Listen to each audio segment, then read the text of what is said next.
You guys, we're back. I can't believe we've made it, and we're still going, and we're doing the things. This is amazing. I'm so excited to be here. Thank you all so much for being here with me. Woohoo! Yeah. Yay! Yeah, buddy. Thank you. Oh, stop it. As always, I'm Amy, your DM for this session and every session. I don't know why I felt the need to include that. Every single session will be DMing. And of course, I'm here with Michael. Hello. And Victoria. Hi. And Alex. Hello. And Lucas. Hi. And Danny. Well, hello. And our very wonderful special guest, Shadika.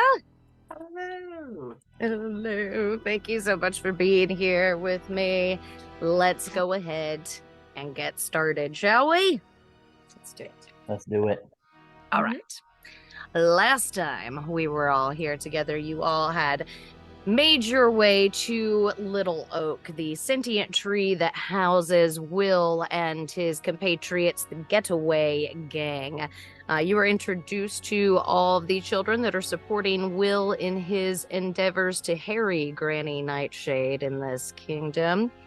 And you devised kind of a crazy fly by the seat of your pants type of plan to go into Granny Nightshade's home, Loomlurch, to free the children that are being held captive there to produce the toys that she is known for.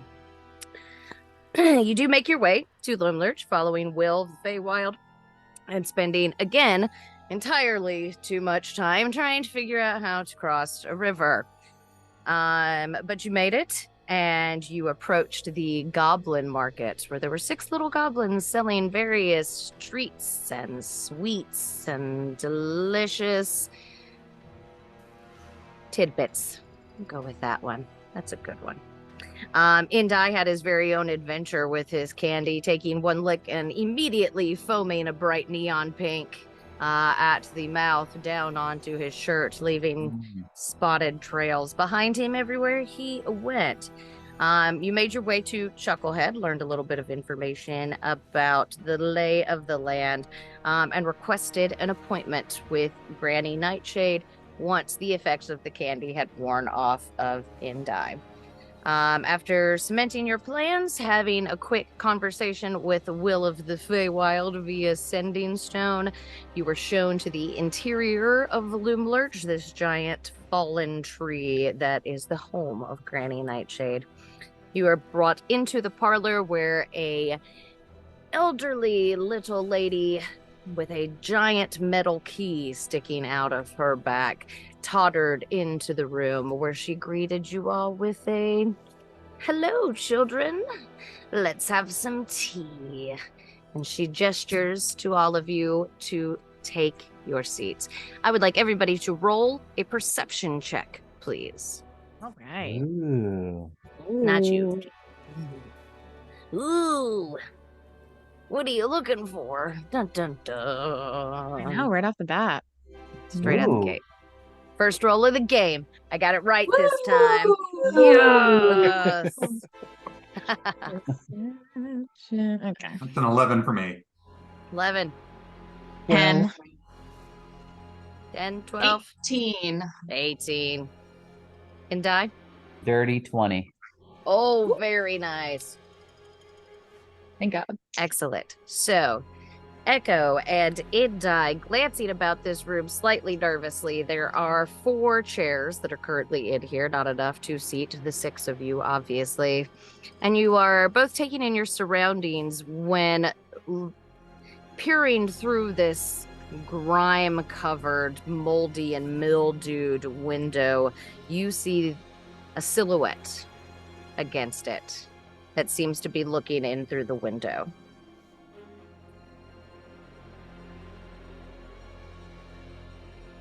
Granny Nightshade gestures to the little chairs as she takes her place, sit next to the little tea set, and begins pouring out this gray, gloopy sludge into these filthy, disgusting little teacups. And you notice she picks up what probably a teeny tiny little bone and stirs all of the tea with it. What Is did the this 6 of you Southern do? sweet tea?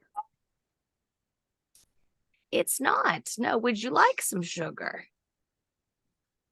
Uh, uh, please. Yes, please. Thank you. Of course. She lifts the lid and like a little mouse scurries out of it and across the table.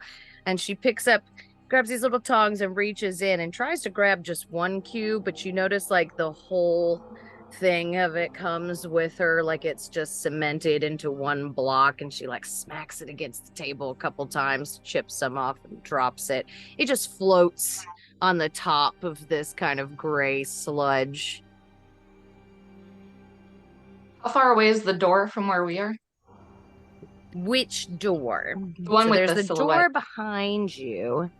That's probably, I mean, just immediately behind you, 5-10 feet. There is the door that Granny Nightshade came through to greet you. That's probably about 20 or so feet away from you. The window where you saw the silhouette is maybe about 10, I'd say 10 feet, 15 feet. I'm going to walk to the window, but keep my back to it and see if I can hear anything. Sure. Let me look at some stats. Sorry, give me a moment to edit some shit out.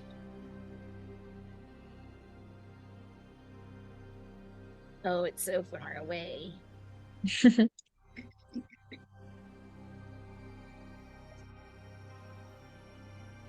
You had an 18 on your perception check? I did.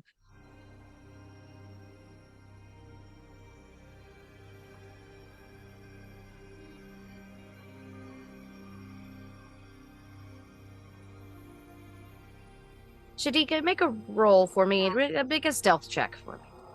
Okay. 21.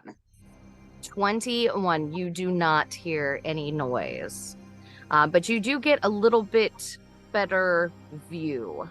And Shadika, if you'd like to tell us what Echo sees looking through the window. So, partly looking through the window, what you'll see is a hooded figure and a dark hood. If light hits her face, you'll see a brown, very structured, pretty face but her skin has a green undertone to it. Like And a chameleon almost.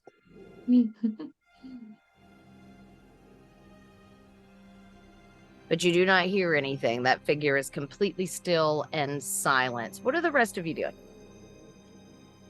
So I'm feeling the tug of my lost item, right? Strongly, yes, Yeah. you know that she currently has your item. It is right there, right across the room from you. Yeah. So I'm gonna do my best to keep my cool, at least outwardly. But I'm gonna do like a slow circle in the opposite direction from Echo, just to see if I can like get any sort of like additional homing in. Like, is it like in this room, like on her person, or is it like through the door that she came through, just to see if there's any sort of like homing in process that I can do? Yeah, absolutely. You can make an insight check. How many doors are in the room? Just the one you came through, and then the one across the way where Granny Nightshade came through. That's Well, a 17 hag. for the insight check. 17. You attempt to keep your composure while circling around the room, and you kind of touch in to that feeling, that pull of your item. And as you circle around, you notice that the feeling of it slightly shifts. So you get the perception that it is most likely on her person. Okay.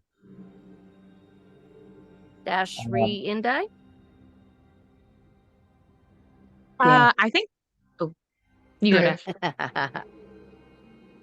I think Bree will just try and be as polite as possible.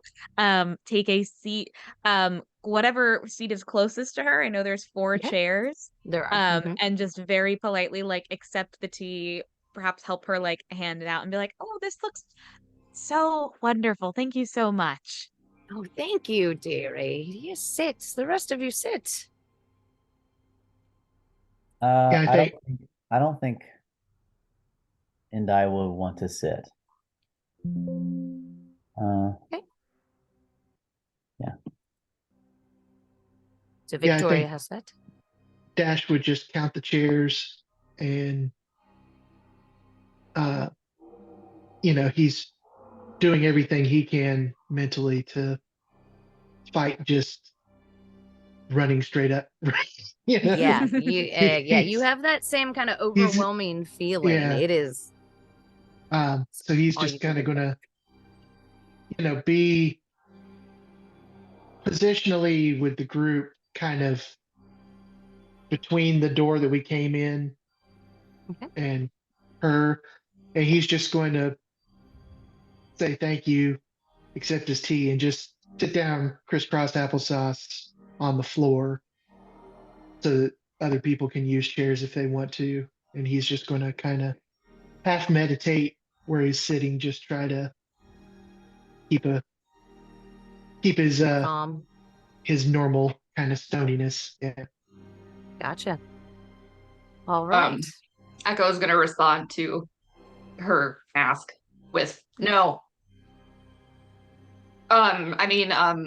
No. Thank you. Looking at Ree and Amrik. My friends are, as you can see, a lot of them are very tall or of certain makeup, so it makes it yes. easier for them not to sit. Are we able to perceive her power at all in any way? In what way? How strong she is, how quick she is, how Do you have any sort of ability that would allow you to gauge those things? I don't. No. You know that she rules this entire damn realm. Yeah. And she's got a key a key in her back the same way that Bavlorna did. Mm-hmm. I'd love to see just clock how like the speed at which her key is turning, because I remember someone told us that if it's that determines her temperament. Or shows her Yes, temperament. the key is turning. It's been going kind of slow but steady since she entered the room. And when Echo gives her this little no, right? You see it just uptick in speed just a little bit. Just like, that's fine, I guess. And she reaches back and gives it like a big turn. Master Max, what can I help you with today?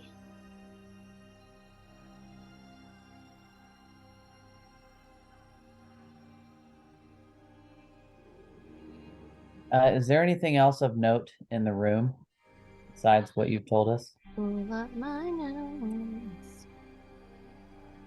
There was the box with the crank. Mm-hmm. Yes, I will read it off to you again. This chamber is nestled between walls of twisted roots through gaps in which you can easily see the kind of the woodland surrounding you. There is a closed wooden door opposite of the root bridge that you cross to come into this room, in the center of which are the 4 armchairs encircling a small table laid out with a tea service. There is a painted wooden box about 3 feet on a side in one of the corners, with a crank on the side of it. It kind of resembles like an oversized Jack-in-the-Box. Hmm. Are you just here for tea?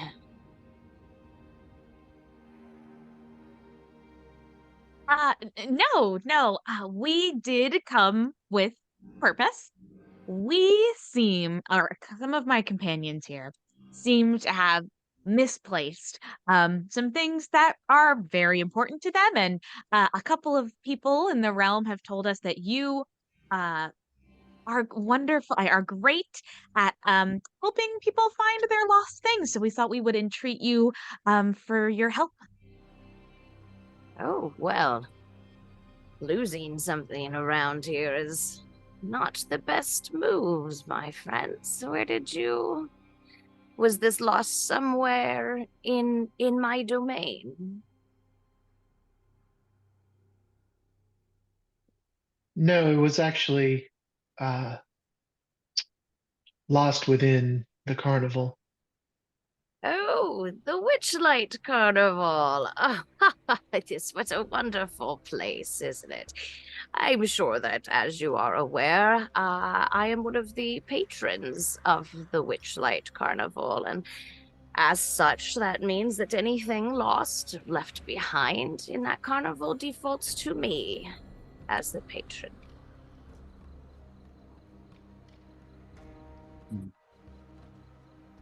Wonderful.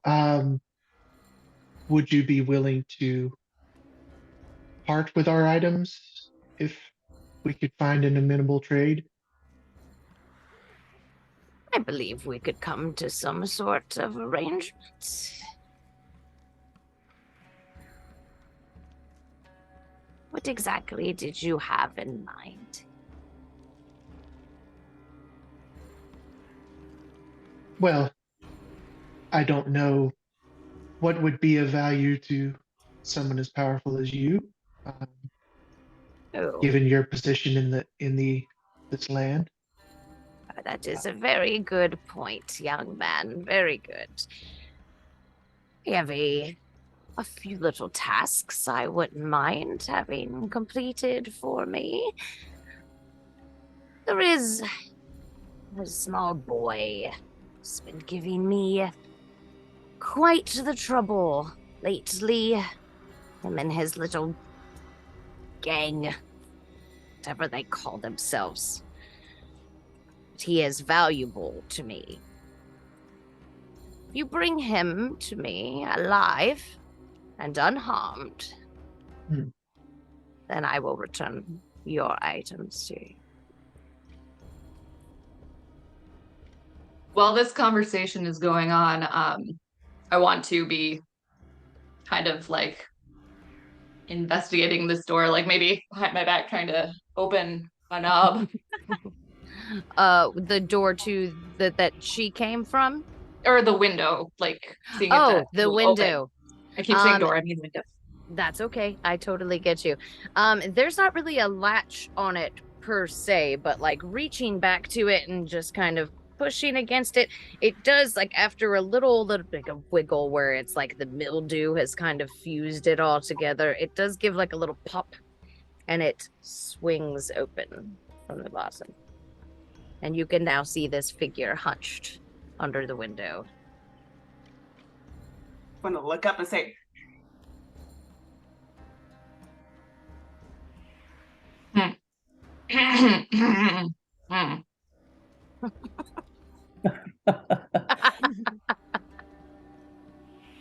Alright. I think that Endai is gonna be like searching for stuff as nonchalantly as possible. Thanks. I mean, there are various things in this room. There's like little cabinets with just small sorts of trinkets. In it, you see like a couple of scrolls that are placed around. It looks like there is like some lace spilling out a drawer, and you can kind of see the little gleam of silver from further inside of that drawer. You know, there's a really nice brass candlestick in the middle of the table where everybody is sitting. I think I'm gonna try to swipe There are things. Whatever I can. Let's Whatever say you can. let's say the I want to try to swipe the lace, that lace that's in there. Okay. You can make a sleight of hand check. Yeah. As he's doing that, because I'm Yes. like I will then see him starting to move. I will also start talking to Granny Nightshade in an attempt to draw some attention, because I'm too far away to stop him physically. All right, you can make it with advantage. Oh, cool. Meanwhile, I'm going to ask Granny. So we bring you Will. alive and unharmed. What are you going to do with him then? I don't see where that's any of your concern. That was not part of our bargain, dear. Well, 17. No, you're so lucky. You do you do manage to pull that lace out, and it is just a little lace handkerchief with some initials on it, EM. And there is just a slight rattle of a few little metallic things from somewhere inside that same drawer. Ooh. He said it was this clue was this close. Very nice. Okay, so you managed to come across a handkerchief. Echo, what are you planning on doing about this figure outside the window? Anything?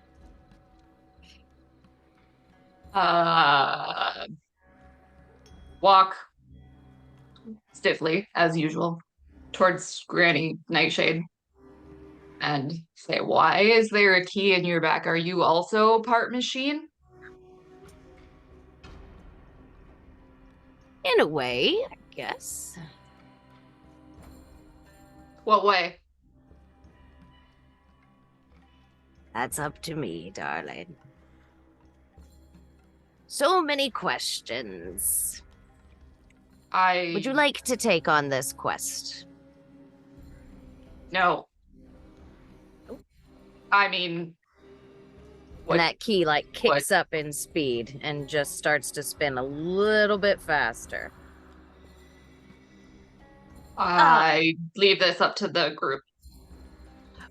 While I know we have a lot of questions, but you said that this will was very important to you and the work you do here, and I think it would be What you said something about him being special.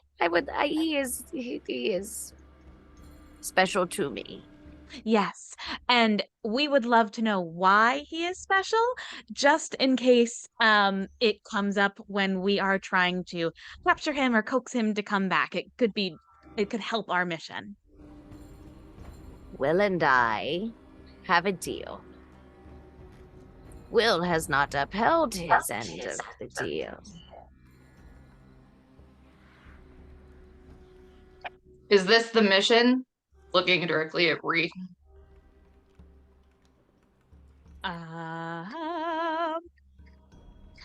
I think we can accept it for now. And we will do our very best to help you, Granny Nightshade, though I don't know if he's eluded you, if we'll be able to capture him. Well, he's in the woods and I stay here. So, bring him to me. Is Granny Nightshade still distracted? Yeah, she's chatting with everybody. I'm gonna try to swipe that brass thing now. It's right in the middle of the table where she is sitting with your friends. I'm sorry. But there were other things. Certainly can, yeah. Near the lace.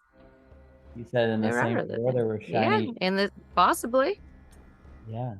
It's one way to find out. Just one more time. All right. Well, your sleight of hand with advantage.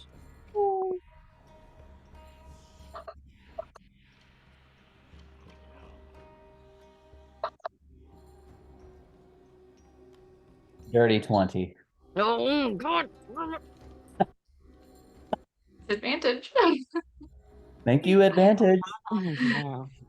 Yeah. We're really close. Yes, you do manage to reach into that drawer and it slides open somehow soundlessly, even though everything else in here is rusted and rotten. Somehow silently just opens up.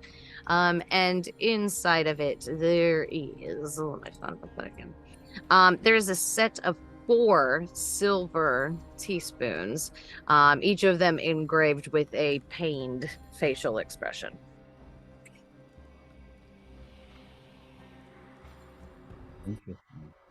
I can give you. They're worth approximately 5 gold apiece. I will take that out and edit. Okay. I think I'm done stealing. So, you all are willing to bring me Will?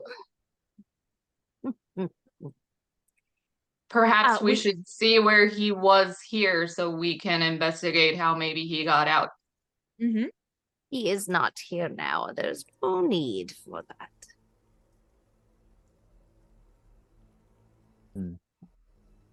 May I look at your key? I guess. All right, I'm gonna move directly behind Granny Nightshade and then like tap on it a couple times and also at the same time like nod my head towards the window. oh, that's very uncomfortable. I'm going to that's enough. Thanks. I hope you learned whatever you were looking for. Yes, excellent, thank you. Great. Well then, good luck to you. And about this time, when you guys are ready to kind of gather your things up and move on about your business, you hear a screaming coming from somewhere in the distance. And you're not sure exactly what it is, but Granny Nightshade's head instantly whips around to the sound of that screaming and towards her front door. And you see the key pick up in pace. I mean, like almost double in its speed going around on her back. And she'll move over towards the door and seems like she's just standing to listen. And after a moment, you all, over this screaming, you hear the sound of a drum begin just tapping out a steady beat. And then you hear the clanking of some sort of metal footsteps falling on the outside of the building where you are, and you hear it pass. Nox, you can make me a stealth check, please. All right. Can I also activate my boots and try to stealth on top of the home? Yes, you can. All right. 14. 14. Excellent. This line of 6 short tin soldiers go marching under where you're looking over the eaves at them, and once you've made it up on top of the house, you can see this screaming is coming from a group of scarecrows in a garden towards the front of the house. And looking out even further, you see a group of what appear to be like 2 or 3 children kind of antagonizing these scarecrows. And then when the soldiers come marching out, they immediately turn tail and head off into the tree line. And the soldiers come behind them. And as Granny Nightshade is inside and you're all hearing this, you'll have to excuse me. I will have to attend to my gardens. I will show you all the way out. You'll follow me. And she moves towards the front door. Just to open it up and steps outside into her garden.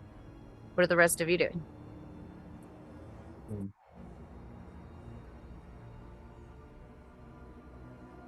Oh, we Sorry. can't hear you. Sorry, I had my mic. She's just outside the door, Granny Nightshade. That's correct. Okay, great. I will message Echo and be like, what's going on with the door? Person hiding.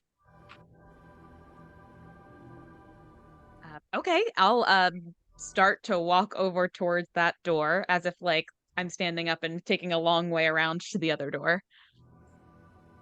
Okay. We can find the way out. You can go see the whatever stuff screaming. Sure. See Chucklehead if you need anything. And everybody's attention is up towards the front of this house tree trunk kind of thing. The door is open, the exterior door, and people are just kind of streaming by. You're hearing the chaos of like this screaming and clanking and footsteps and running, and like it is a cacophony of metallic, like metal on metal metallic kind of sounds, plus this just piercing screaming from these scarecrows. Is there a way to sneak toward the door where Nobody's stopping you. all right. So I think we should go toward the door. Or I will. The inside Yeah, door. that was Yeah. the plan. Yeah. Nox, what are you doing on the outside? I was waiting for them to leave. So she's like sitting on top of the door frame. Yep, they've all moved off towards that garden. Now you're seeing Granny Nightshade kind of pointing in various directions. Then I would like to follow them as I am in the air. Okay, so you're gonna stay up on the roof line, or are you just visually following them, or are you physically I'm following physically them? following them. They're not spectacularly far away, maybe only like 40 or 50 feet like that. It's not very far away at all. And you can see these kids taking off into the tree line. Granny Nightshade is currently pointing up at them, and the soldiers are beginning to move in a line up to the forested line as well. So they are going after these kids, and after just a moment, once it seems like the kids are out of sight, the screaming drops. Okay. It's almost oddly quiet after they stop screaming. As they're You all hear doing this inside too. that, I want to make a little bit farther outside of the woods, like at least a good 20 feet from them. Just I Okay. want to recreate that screaming again with minor illusion to kind of keep them away Okay. for just a bit longer, and then go follow this adventuring party. Nice. What does your minor illusion look like? Oh, just a sound. You Just a sound? Yes, you just hear the children. You hear children screaming this time instead of the scarecrows.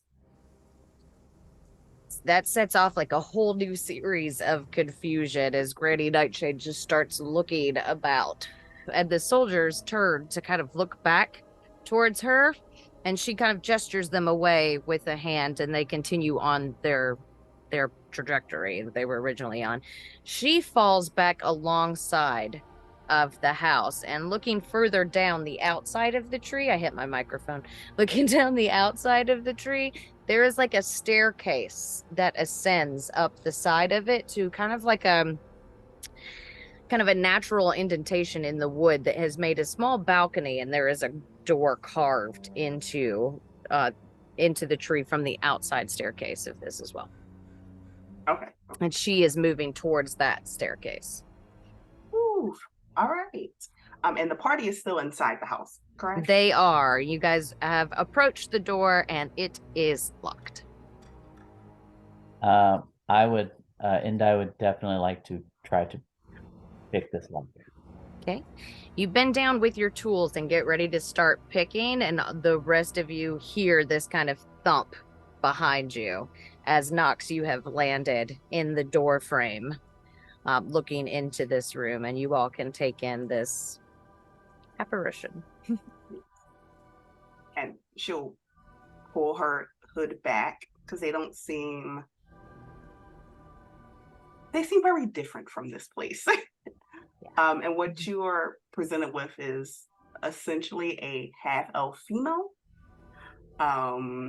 with that kind of undertone of green.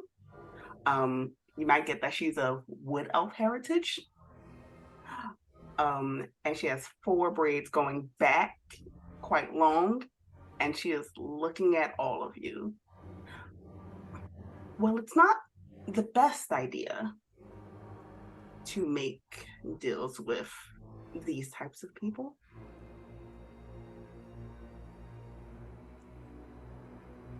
Person hiding. Yes, Echo. I think we all see them now. I think the guy hears everything and he just keeps trying to pick on the lock. All right, you can make a sleight of hand check for me. Trying to pick the lock. What are the rest of you doing? Casually reaching to my quiver. Ally or enemy? I would have attacked already. That's Ally. a 4. Releasing arrow back into the quiver. What was your roll? A 4. A 4. Yeah. It is still locked.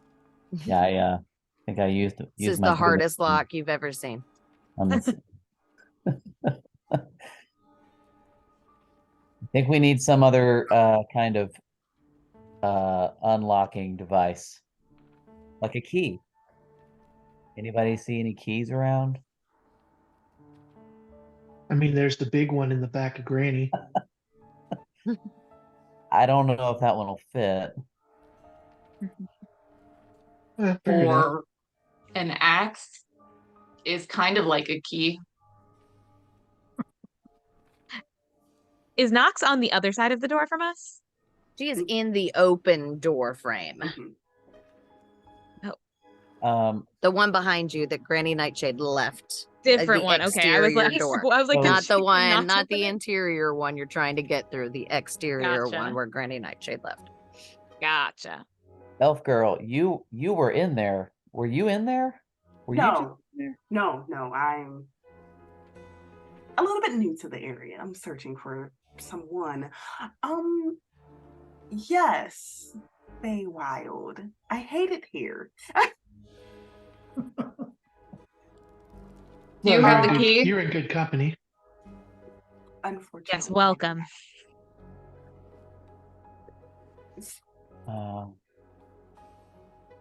The granny she's upstairs. So best to kind of be more quiet. Mm. Can you open a door?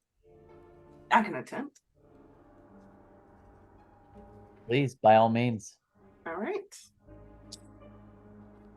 You have the tools? Or are you going to loan this Oh, person your tools?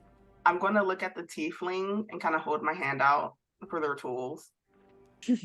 And I'm gonna slowly. I'm gonna want these back. I will give them to you back. All I right, all should right. not break this.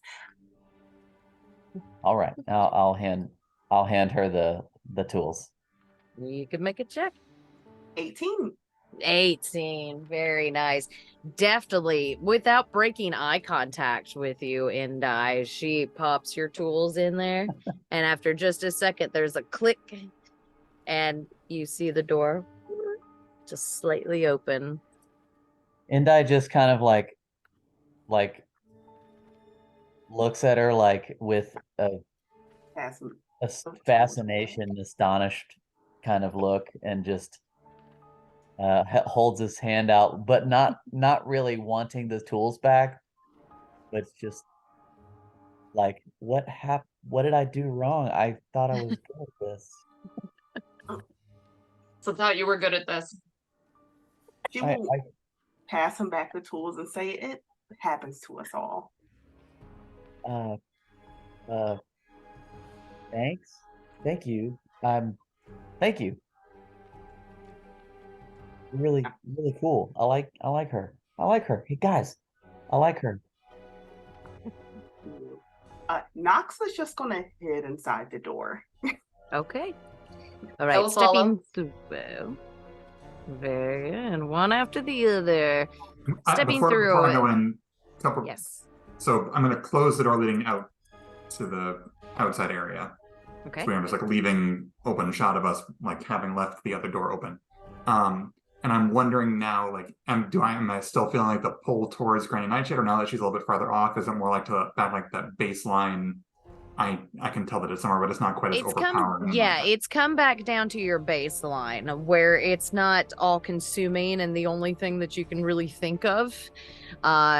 So it's not in your immediate presence anymore, which kind of even more gives off the impression that she personally probably has your stuff.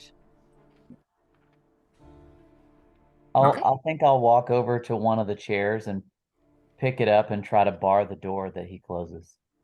You're gonna pick up one of the chairs? Sure. Magician. Okay. Excellent. All right, you go and reach down to pick up the chairs, and as you grab a hold of it, you realize that you can't remove your hands from it now. And you're trying to set it back down, and like every little bit more of it that you touch just becomes more and more and more stuck onto this chair.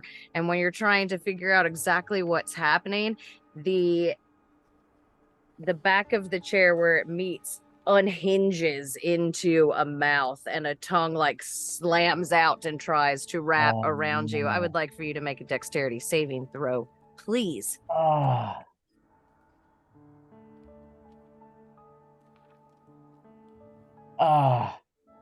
6. Oh, a 6. You are currently grappled by this creature, and that's where we're gonna go ahead and roll initiative, my friends. Guys, I didn't know if it was gonna happen this session. Guys, But here we go. I even told Deke earlier, I was like, I don't know if they'll get into a fight or not. They don't like that kind of shit, but We don't like that kind of. you gave me the opportunity, so here we are. Any Give me opportunity to 1 sec. beat the crap out of furniture is good. I feel like fighting a chair will be fine because it's not a person that we have to hurt.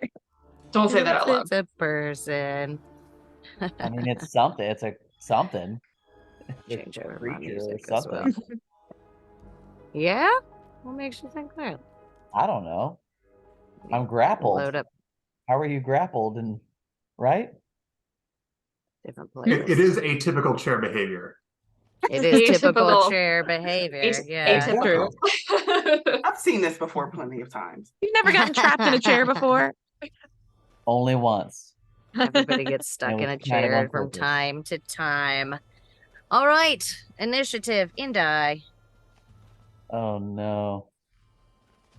Oh, initiative. Why don't you have this number already? It's a D20. Told you to We roll. have it. God. It's 16. 16. Dash. 20. 20. Ree. 13. Omric. 15. Echo. 17. And Nox. Wow, I got a hot 9. 9. I Yeah, always this is come actually so the late in the best. initiative rolls. I thought a 15 would put me like pretty high up this time, but no, I'm still. I was like, wow, okay. Yeah, I know. I had a pretty good roll too, and I was doing whatever. I don't like this one. Let's find a more dramatic one. It's kind of like. Yeah, no, we're not gonna do that. I need to It's go all, it's, hardcore. it's all right, Amrik. It gives us time to hurt ourselves. It's the cauldron all over again. It's the cauldron all over again. Quick, throw the chair in the lake. All right, top of the round, Dash. Just throw it in the lake. That's how Well, I Dash do. is just irritated because of the whole, it was right here, now it's gone, and now Indai is fighting a chair, Stuck to a chair. he's just really not having it at the moment. This is So he's typical Indie behavior. You're not wrong. He's just going to run over and be like, "Are you okay?" And then just like, has the chair actually transformed completely, or does it still look? Yes, it has Is it- transformed completely. Well, I mean, Okay. it's still vaguely a chair, but it's kind of like reversed hinged and made this like big gaping maw and big drooly tongue all wrapped around Indai. Gotcha. Well, Dash is, mildly concerned about touching given the situation. So he's going to actually pull out his staff and just start hammering on it like it's Nice. a piece of furniture. As you do. Roll to hit. Perfectly normal chair, you guys. Mm-hmm. That's what I I want thought. to make you scared of 19. everything. 19 hits. I mean, Dash has seen a lot of tongue chairs in his dad's studio. That's it. I don't know if you were supposed to be in that studio, Dash. Yeah. This is the grown-up I watched through the keyhole when Mom and Dad were in that studio. So that's 9 damage. 9 points of damage, make it. While you're down there, And if that doesn't seem to have knocked some sense into it, he'll hit it again. It definitely recoils from your hits, snaps down a little bit towards Indai. Bad chair. Ow! It's just a 10 to hit. 10 to hit. 10 does not attack. hit, unfortunately. Your staff got stuck to it just a little too long before you managed to rip it free for another attack. Okay, then he's going to use his bonus action to just try to Do it. kick the chair free. Kick it.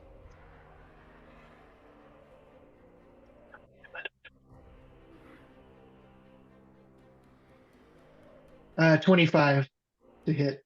Yeah, 25 hits. It's a chair. Yeah, that's another four damage. 4 damage. Very nice. Looks like it's got a couple little bruises on its upholstered skin. Anything And else for you, Dash? That's all he can do. Yeah. All right. Echo. How far is this chair from me? You're still close to the door, so yeah, 20 feet.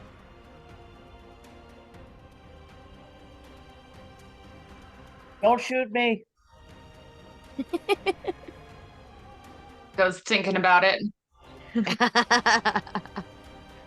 I'm gonna grab my short sword begrudgingly and move to attack. Excellent. Roll to slash it.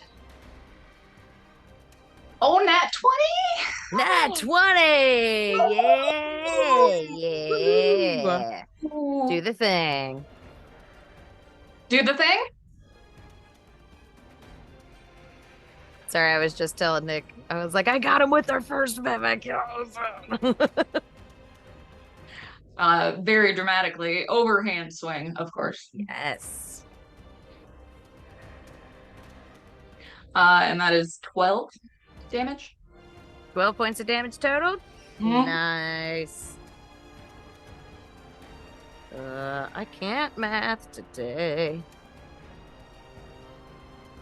Very good. It's actually starting to look pretty slashed up. You cut across the upholstery and like stuffing comes spilling out of it. You see a spring jut out of it. Along with a disgruntled kind of just grunt. Ugh. Ugh. Beautiful. Anything else for you, Echo? No. No. Just frustration. It is frustrating. I completely understand. All right. It is my turn, and this creature is going to attempt to pull Indai in and take a big bite out of him. No. 15 to hit. That one's questionable. Nope. Or yeah, it hits. It hits. Sorry. Okay. I mean, not aw. Sucks for you. Awesome for me. 8 points of piercing damage as its teeth clamp down on a part of your leg. And that'll be However, the end of. Yes. However, However, I'm going to use my reaction because my fighting style is interception. So I'm just gonna like Hey. slide on in there with the shield and try to like catch as much of that as I can. I get to do Excellent. 1d10 plus 3 damage reduction, wow. which is, so I rolled an 8, so that's 11 points of damage reduction, no damage to Indai. No damage. Damn. Wow. You jam your shield in right when its teeth go to clamp down. Very nice. That's pretty cool. It's kind of annoying, but it's pretty cool too. Anything else for me? Nope, that's all. Indai, you're up. Almric, you'll be next. I am grappled still. Yes. You are still grappled. You can attempt to break the grapple if you would like to. Can I headbutt him Uh, while I'm grappled? I don't see why not. I think you can, yeah. You're not Like a restrained. strike? Yeah, okay. Hey, it's- Roll to hey, hit. Yeah. Okay. I mean, if I'm not gonna get any damage, then. Okay. Where's my unarmed strike? There it is.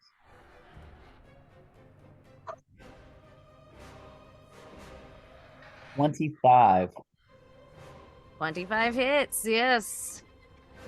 So I think with the it'll be your punch, whatever your punch is. I think it's like a D6 plus your strength or whatever. Unarmed strike think it's a damage 6. is Yeah. I hit it and it says 4. 4 points of Bludgeoning. damage. Bludgeoning. Starting to look a bit rough around the edges. Anything else for you, Indai? Can I use a bonus action to try to break free? No, it has to be a full action. Try and break free. Okay. Can I use a bonus action to unarmed strike? I don't think so. I don't All think. right, I'm good then. Right? These are questions. I'm gonna say no on that one. I don't think so. I Okay. thought about it for a minute, but I'm gonna rule that one out. Anything else you'd like to do with your bonus action?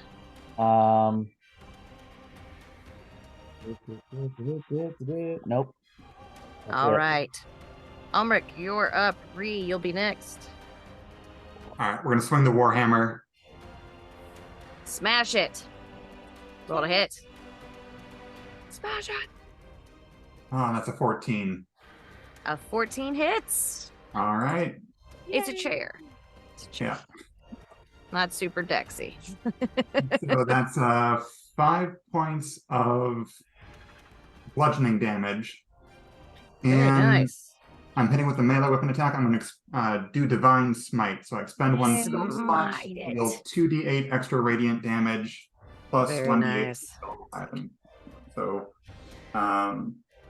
this is not undead or a fiend, right? It is not. Didn't think so. Okay, let me find my d8. This is the rare one.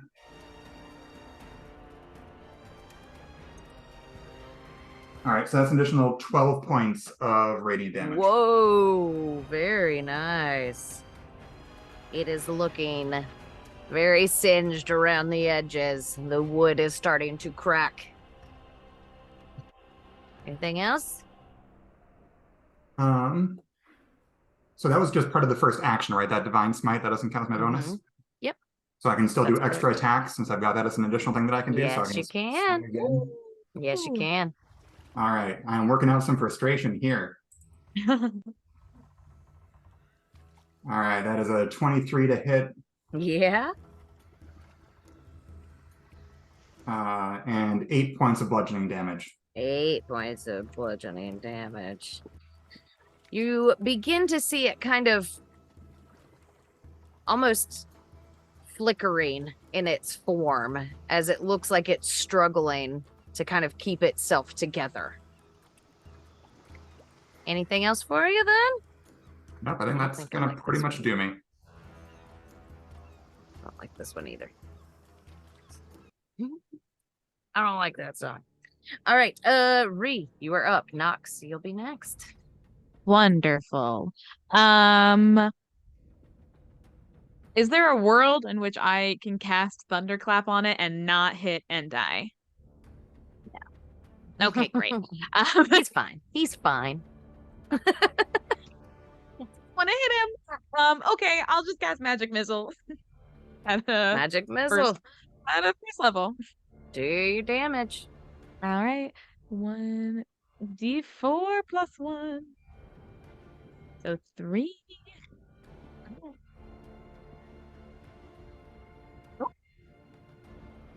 Uh, 8 damage.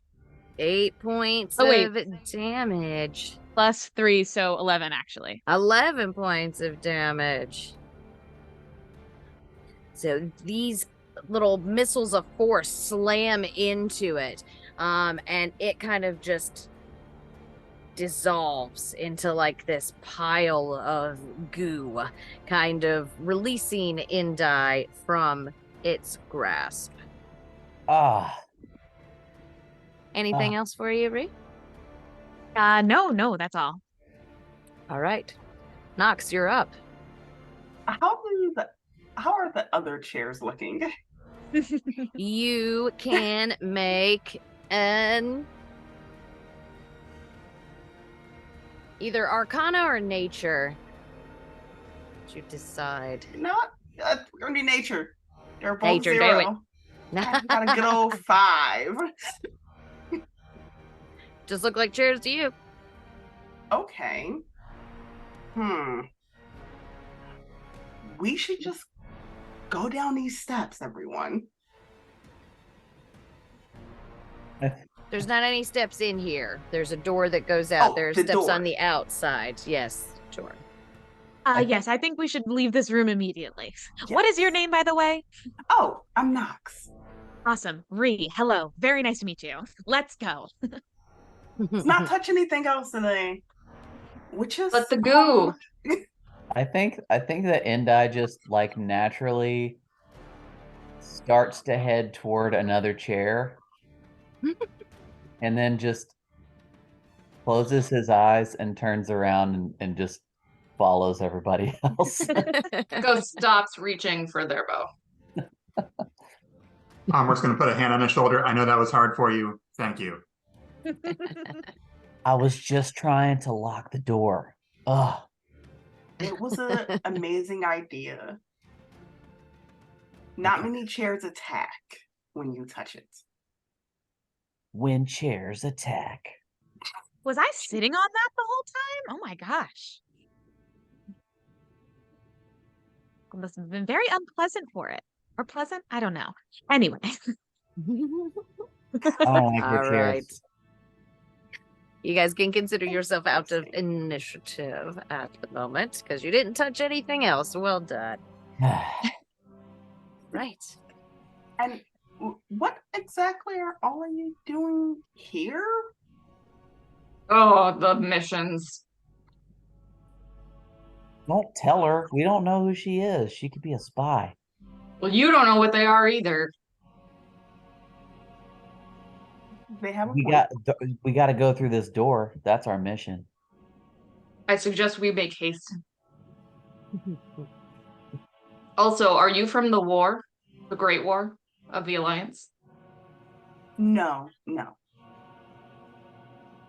Very well. Let's continue on the mission. I will lead.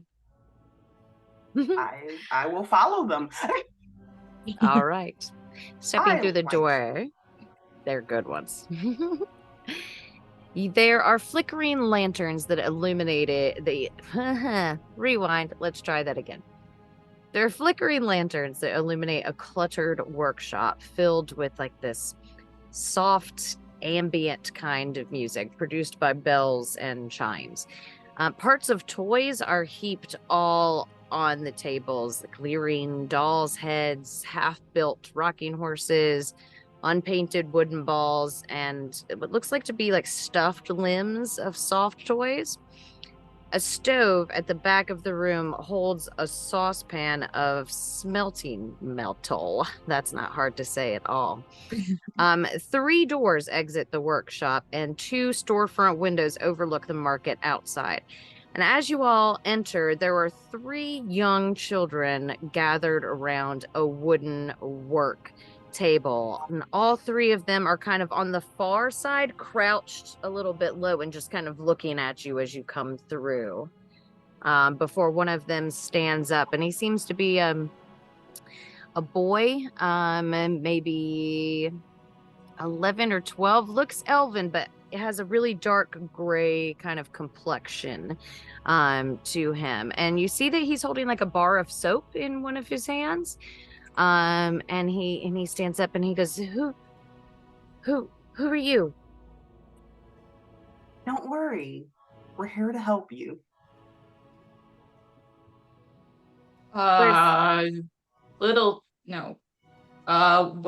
Will sent us. Will, this is our mission. You've seen Will? Where? When? He was outside. Outside? Well, did you come to get us out? We did. What did the other children look like? It's okay. And so the other 2, there is maybe a 9 or 10-year-old human female. And then the other one is approximately the same age, 7, 8, 9, somewhere in that time frame, that is another little girl, maybe a halfling, she's very small. But he gestures to them and he's like, it's okay, they've come to get us out, quick, come with me. And he holds his hand out and these 2 little children come out and like grab his hands, and he kind of holds them kind of a half step behind where he is, as he kind of looks at you, and he's like, we have to be quick, she'll come back. Are there any Yes, more we do. children here? Yeah. Are there any other, like, can we see anything else in the room, like other children hiding? Not in the room that you're currently in. Okay. He goes, yeah, there's, Pud was looking out for Broader, back in the dormitories. You can look for him. And then Elyon and Rolf were working in the sewing room last time I saw him. And then there's Yavelda and Caliban and Pogo. I don't even know where they are. And I think they're keeping Mishka in the kitchen now. Well, I think we have to get as many people as we can. Okay, what do we do? Show us the way to the closest other children. Okay. Come with me. And he leads to the door kind of on the far side from you. And the girls will not let go of his hands. They are very much like glued to his side and follow him as he makes his way through. And he steps through the door on the far side. And you all are going to step through behind him? Yeah, I'll Yes. follow closely. Yeah. behind. I want to look around for other exits. There are 2 other doors out of this room. Go back up to it. Hang on. Scroll.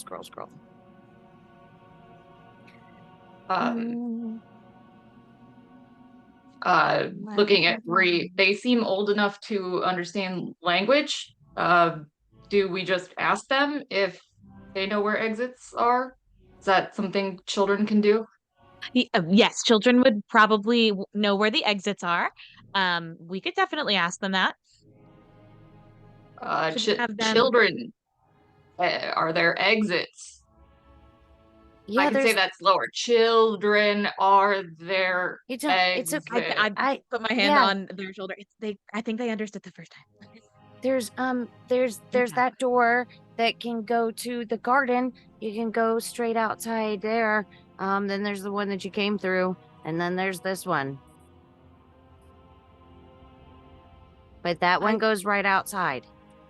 Yeah, I we don't want to wonder- go to the garden. No. Oh. I wonder if we want to have the children make a run for the forest and get them out of here as quickly as possible while we go collect the rest of them. Yeah. That seems right. Are Well, we they need to know where- developmentally advanced enough to not need a guardian? Gosh, no children is, but this will have to do. I can try. Just don't go directly north because that's the way the other kids went and led the soldiers away. So Oh, we don't want you to run into them. hey. Where do Are you we go when we leave here? Where do we go? Gosh, they gotta come with us. Yeah. They have to come with us. Okay. All right. What do you want me to take you upstairs to our room?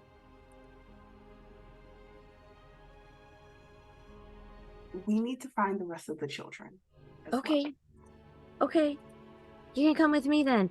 And he pushes through the door to the kind of northeast, the further into this fallen tree. And following him into this room is rounded, and there are 10 brightly painted structures that kind of resemble like little wooden houses line the walls. Each of the small houses has a little 3-foot high hinged doors. All of them are open right now. And you don't see anything inside of them from where you currently are. There is a narrow staircase that ascends kind of the circular wall. Near the foot of the stairs is a painted wooden box about 3 feet on a side, and a crank protrudes from it. It kind of resembles an oversized jack-in-the-box. And the I kids don't take trust off this box. Don't touch. up the Don't stairs. touch. I agree. He's Yeah, not there yeah, right now. It's fine. Come on, let's go. What's Maybe this just- box? Wait, what do you mean by that? That's where Cradlefall likes to stay sometimes. He likes the boxes. He's got a And few of Cradlefall- them. And Cradlefall is. That's We Granny learned about Nightshade's pet. Cradlefall. Oh yes. Yeah, You haven't seen this yet, Chucklehead. Knox. Chucklehead told us about Cradlefall. You don't Yeah. know. You don't know what Cradlefall is. All right. Well, But let's he keep takes off going. up the staircase. The kids do. All right, I'll follow. Okay. I'll cover our rear exit with Uh-huh. bow drawn. Very nice. Okay, make your way up the I'm staircase. gonna stay close to Nox just to like try to provide some context as we walk. Be like, hey, hello, I'm Rick. Nice to meet you. Hello. Cradlefall is a tiny green dragon-ish, we think. That's what we've heard. Okay. One of Granny Nightshade's pets. That's about all we know, really. Okay, and a tiny green dragon. Small, tiny, somewhere in there. Yeah. All right. Yep. All right. That I can deal with. Yeah, we're gonna follow the kids up the staircase as you move. Everything's moving kind of quickly. I know you guys haven't had time to. We're Yep. moving. Yeah, Yeah. that was Yep. rushed as I'm huffing up the stairs. Yeah. As Yeah. as I'm going up the stairs, can I do like an insight check on the kids to make sure they're children? Yeah, for sure. Okay. I'm just 12. Yes. 12. I mean, they're kids, and Okay. they seem to be a little more wise and collected than you would have expected most Yeah. small children to be. But they are children. They're children. Okay. All right. Just Okay. had to double check. Yeah, I get you. No worries. All right. Up the staircase and through another door. This dormitory nestles in the tree boughs and has these round windows overlooking a wooden balcony. Lining the walls are 10 child-sized bunks outfitted with like patchwork quilts and straw-stuffed pillows. There's a young male dwarf in one of the bunks, coughing and drenched in sweat, while an older lad mops his brow with water from a bucket. 2 doors exit the room. One seems to lead out to the balcony, and the other one goes deeper into the tree.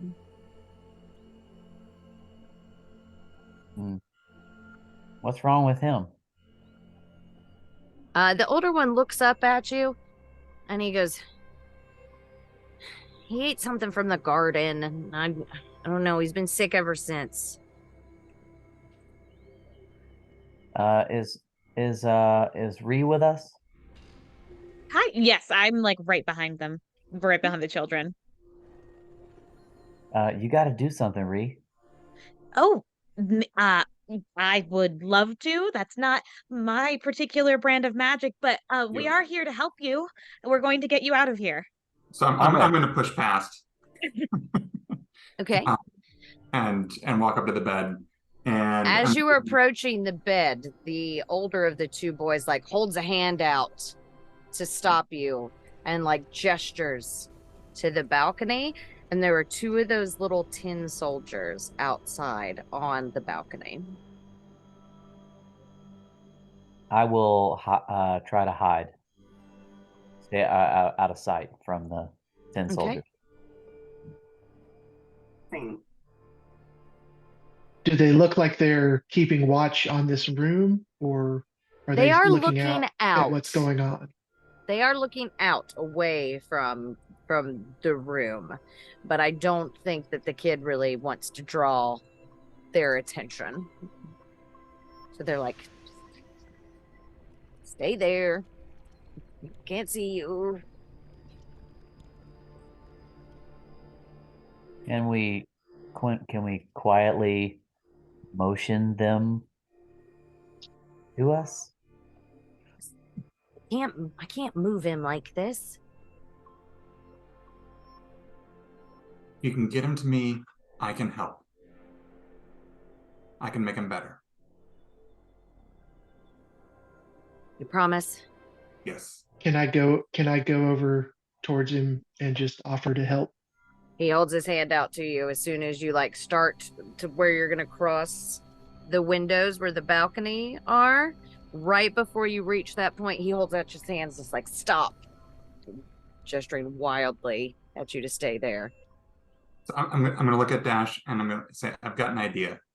I don't know how exactly your arms work, but could you run them along the ground so that they can slide the kid onto them and pull him towards us? Well, they only reach about 10 feet. So if we feel like that is close enough, then certainly I can do whatever we think's work. I can always lay down on the floor and run them out that way, or do whatever we need to do. Can I use my spatially? Does it amulet seem like it's to create an illusion of like normal scenery while we do what we have to do?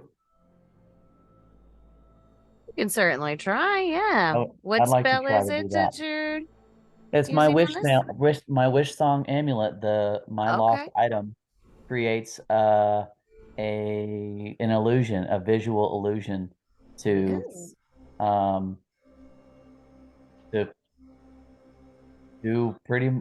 make people see illusions. whatever I want them to see.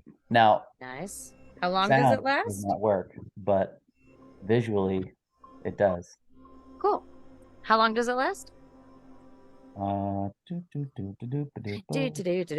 check. This is why our 4-hour sessions end up being like 2.5 hours once condensed because of this. Looking at my notes. I feel. I'm like in between a notebook and a computer screen, like alt tabbing like a crazy person. Lots of notes. I actually don't see an amount of time. What's the name of the spell?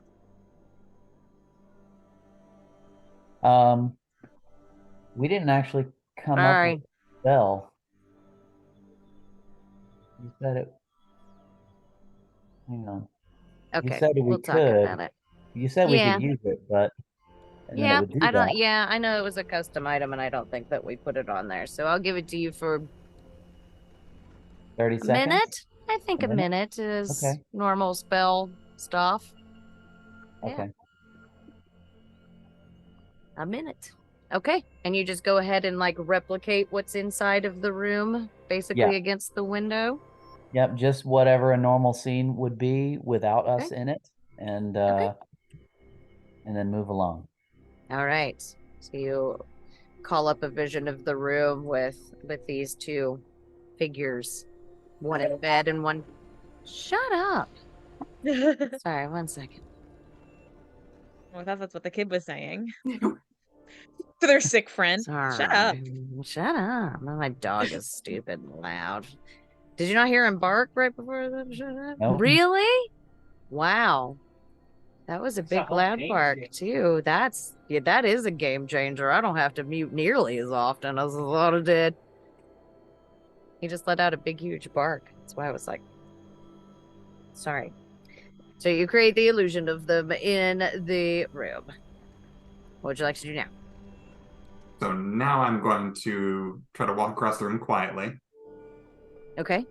Um, He goes, what are you doing? Omric, since you're clinky, do you want me to just go over and grab him? That works Since too. I'm not. Yep, Okey absolutely. As ever, I lack subtlety. All right. We you can just make a need to stealth get check. you some fancy boots too. Fancy boots. Everybody fancy needs boots. the fancy boots. You can make a stealth check for me then, Dash. All right. Fail that right quick for you.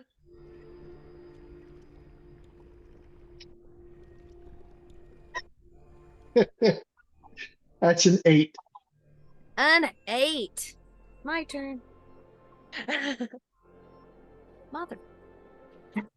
All right, you make your way across the room, seemingly without being noticed. Yes. Oh, continuously fail upwards. That's how it. That's I how it works. suck tonight. As long as you're going up. Yeah. All right, you make your way across the room to the kids. What are you doing? And I will just gently bend over and pick him up in my arms and walk him back over the other side of the room and The other kid Just comes Echo is with you, keeping so a- you're not taking it. just start walking directly towards the stairwell, like not even bothering to. What do you do? What are you doing? Stop! You said you would take care of him. Come along. I need to touch him to help him. But why does he need to go down the staircase? Touch him now. We'll touch him before he goes down the staircase. Just as soon as he gets to like physically, so that I can touch him. Okay. Like we're on the opposite sides of the room from each other, right? Yes, Mhm. he makes a dash, makes his way back across the room. He was heading for the stairwell. Yeah. So he is back across the room to you, with the kid. Echo's watching the guards and the stairwell really closely with bow drawn. Very good. And now, at long last, I'm going to do my lay on hands pool. I can use 5 HP to either cure a disease or neutralize a poison. We will do Very so nice. to help this kid get over whatever he's got going on. Definitely needs a poison neutralized. Very nice. So you see kind of he starts with like recoloring. The color kind of comes back up to his face and the sweat kind of dries across his brow, and he lets go of his stomach and seems to take like this really big deep breath. And he just like looks up at you and he goes, "Whoa." That's really cool, mister. Glad I could help. Can you teach me how to Always do right. that? It would help a lot. This one Eventually, has to be here, carried? Absolutely, I'm happy to help. This child can't walk. We have to carry this one.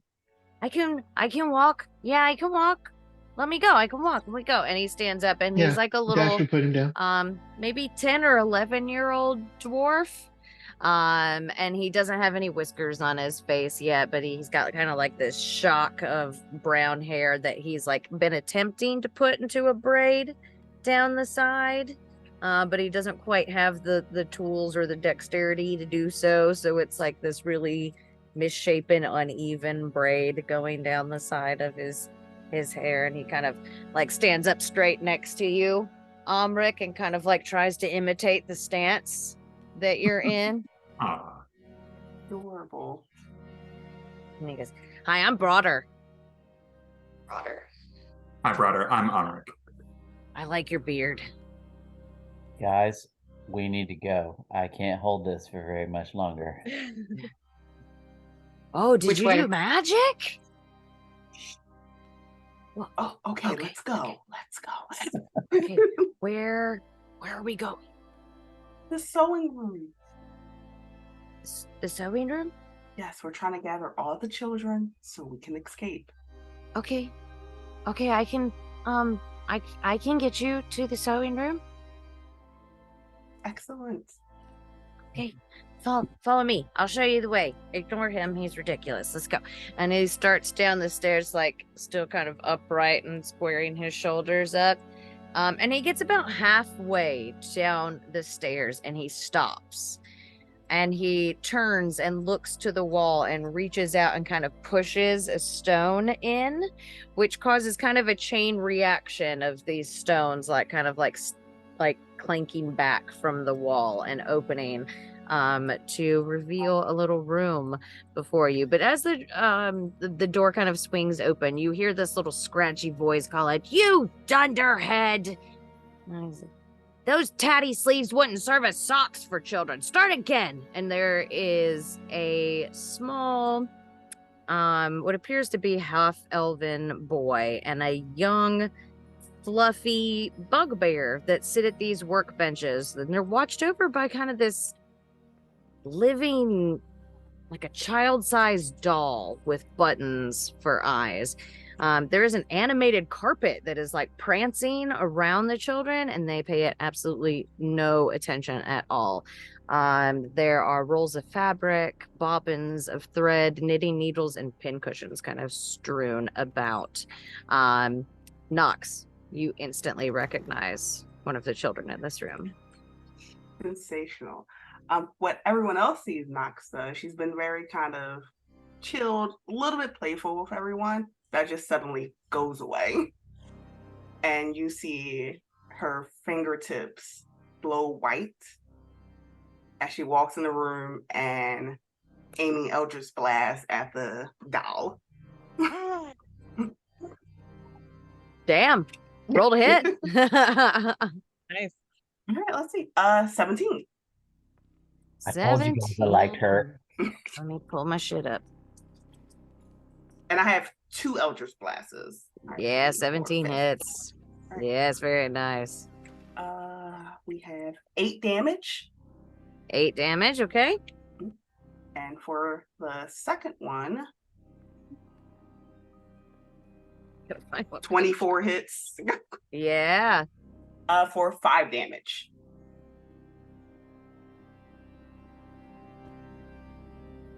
And then she is going to... Sorry, I'm having to do Oh, unexpected you're good. math.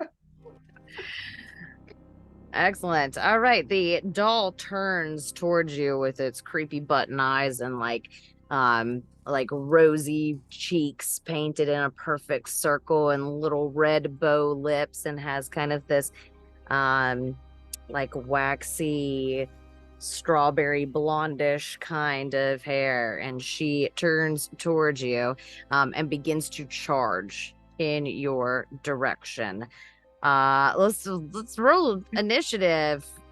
It's more than we've ever rolled for initiative. She is like I know. tottering towards you with half of her stuffing trailing behind her as she just kind of flails her way towards you. Nox just says, oops. It's really going to come down to who rolls the highest. Not me. Nat 20. That's 20. Go ahead and do your thing. It's your 12. Damn. Anybody can beat a nat 20? Nope, I've got a 7. Nope. 8, No. 18. 16. 13. All right. Indai, it's yours. What would you like to do? Let's see. Let's do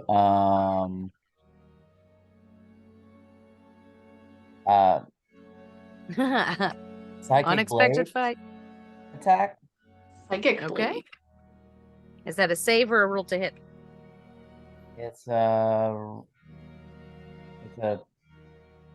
I don't know. It's a ranged attack. All right, roll to hit then.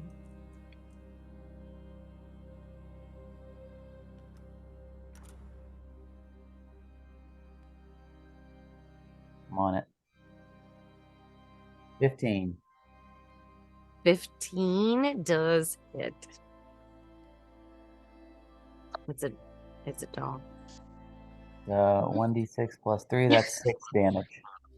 6 points of damage is enough to do it, as it just kind of reaches up and grabs its little porcelain head, and it kind of shatters from within, and the bits of it go flying as the stuffing kind of spills out of the neck hole, and its linen floppy form just plops and drapes across the ground.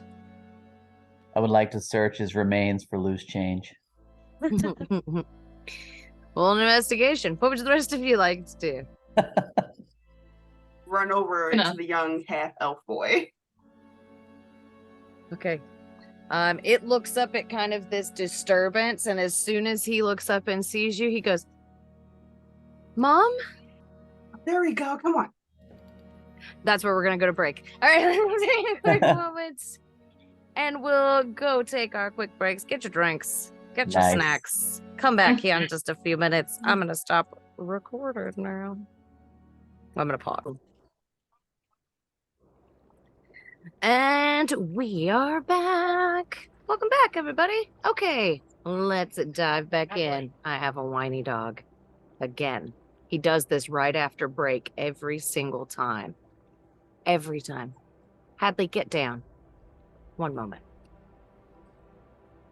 Mom, do you have some chicken? I want some chicken. That's probably what he's doing. He's like, you just had a Lunchable. Give me a Lunchable, too. Hang on.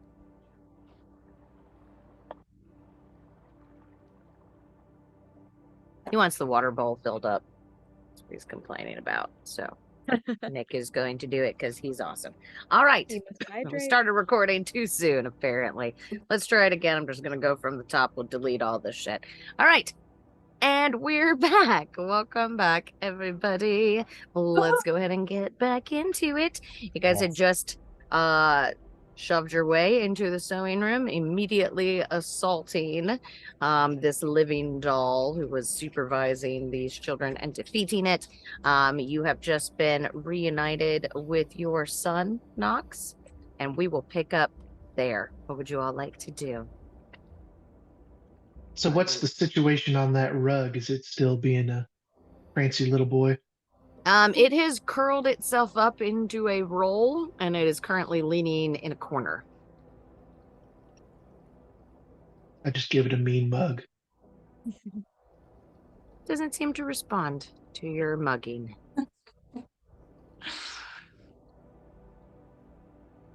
The rest of you? I'm going to ask my son, how did you get captured here? It's very far Mom? from home.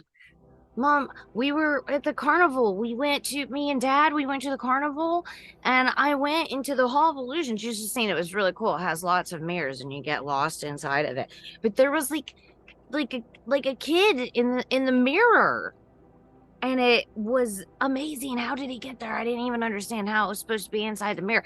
But it held out its hand to me, and it reached out and I grabbed its hand, and then it kind of like dragged me through this crazy fog, and then I was here, and they made me make toys. I don't even like these toys. Yeah. You know what? It's okay. It's okay. We found you. I'm so happy you're here. Of course. And we're going to get you home. Okay. Okay. Is this I would like to okay? go. No. It would be okay for you to get out of here. Can we go, Mom? Can we go? We have to get the rest of the children out, but absolutely. Okay. Ruff, come on, Ruff, come on. Come on, we're getting out of here. And he goes over and like grabs the big giant paw of this bugbear. And he's like, come on, it's my mom. They came to get us. We're gonna get out of here. Come on. And this bugbear just kind of stands up and keeps its head real low and looks up at you, kind of like through its little curtain of hair and eyelashes. I will smile to the bugbear and say, it's okay. You can come with us. We're not going to hurt you. She just nods her Meanwhile- head at you. I'm gonna search for treasure in the room. You can make an investigation check.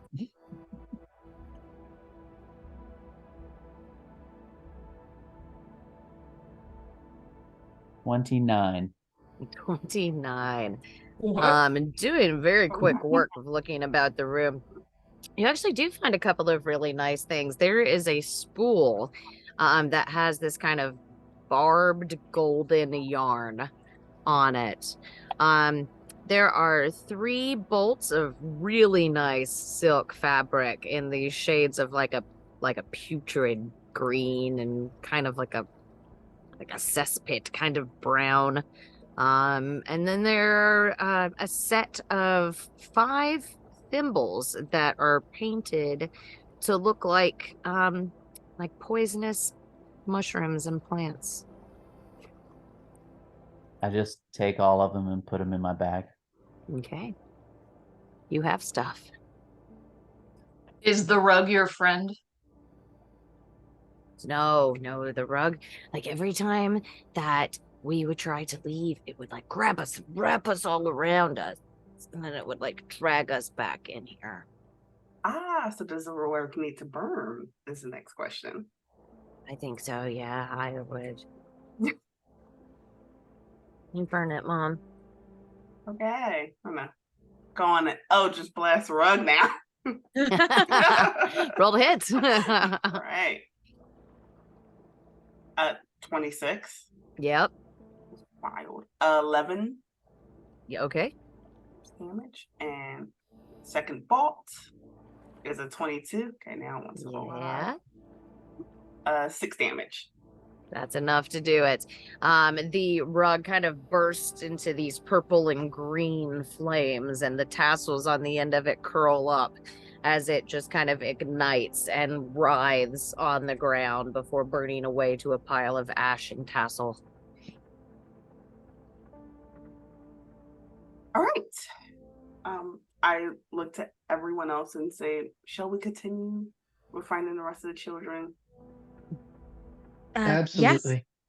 Where are the other spaces? Where are the rest of you being kept? Who else is left?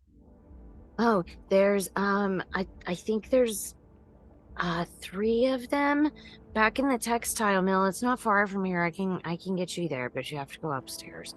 And then Mishka is kept in the kitchen. Okay. I think I will follow.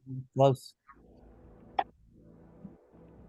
Every you shared with us what you saw in yeah, in the kitchen, like yes, there was from what was his name? From Chucklehead's mind, I saw that there is definitely a girl in the kitchen, as well as Cradlefall is in there. The small dragon is in there with her. So we should probably be very careful when we go to get her. Careful is my middle name. That will not be a problem. I'm Standing very next to a level-headed. smoking rug. I'm careful too. Let's go. Just the glare Echo has for Indai. I don't even pay attention to it. Where do you want to go? And now like all these kids are kind of clustered up together, like looking up at all of you with like big, wide, bright eyes. wildly swinging and in kind of confusion and fear and excitement. Does a textile in the kitchen sound right to everybody? Yep, We've got take a us friend to who's the- helping with the textile mill, so for us, I think the kitchen makes sense. Yes. Ah, okay. Oh, I see you guys came in here with a plan. Yeah. Our plan is to get the children out. Let's go. All right. All right, so you guys are heading to the kitchen. Mhm. Yep. Okay, I can get you there. Come with me. Okay, and he leads you down these stairs back into the area you came through that had all the small houses, and leads to a door kind of further in. And then opening up that door, there is a long hallway, with a series of what appeared to be cupboard doors on both the right and the left. There are moths that cluster around a lantern that hangs from the ceiling in the middle of this hallway, casting kind of like these dancing and flitting shadows on the wall. The hall contains 3 sliding doors along the walls, and a heavier hinge door stands at the opposite end. The children immediately make for the door on the opposite end. Guys gotta go behind us, though. Well, we got to show you. It's through there.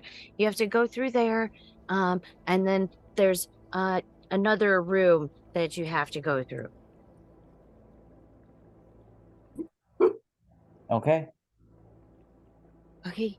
We got to do it. Come on. Let's just do it. Should we just take a moment to think if there's anything we can do with the children? Or are they going to come with us? Leave them outside? Put them in a room? Do we want to split?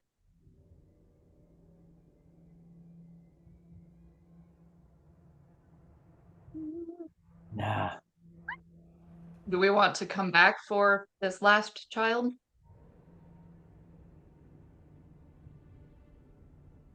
Well, Do we want I to bring feel the like- children into a dragon kitchen? No, I do not want to bring the children into a dragon kitchen. Do we want to leave them by themselves? These seem to be the options. There's no good answer here. Yeah. I'm not sure of the children's capabilities. Are they able to No. engage in battle? No. Could they run in? But could they run into the forest? I know we already discussed that. But perhaps now that there's more of them and some of them are possibly older and a bit more competent. Competent, I whisper.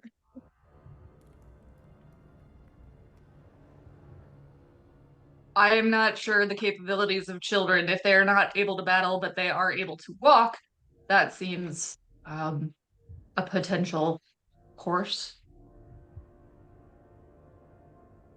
I think we send some of us ahead into the kitchen, leave a couple back with the kids. If needed, the ones who are back with the kids can rush in and help. I am tall. I should be able to see over the children. Plus, you can shoot them with your bow from a distance if we need to do that. Not shoot them, but shoot any dragon-like creatures. You know. I understand the clarification. I mean, or them if they step out of line. I'm just saying. Okay, let's not go that far. We're not leaving Indi back with the children. I'll stay with the. Go ahead, Ree.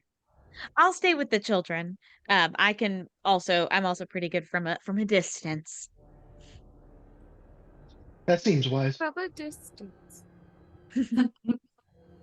Maybe you can do some careful poking around in here while the rest of us are in the kitchen figuring things out there. I love the touching things. I will comply.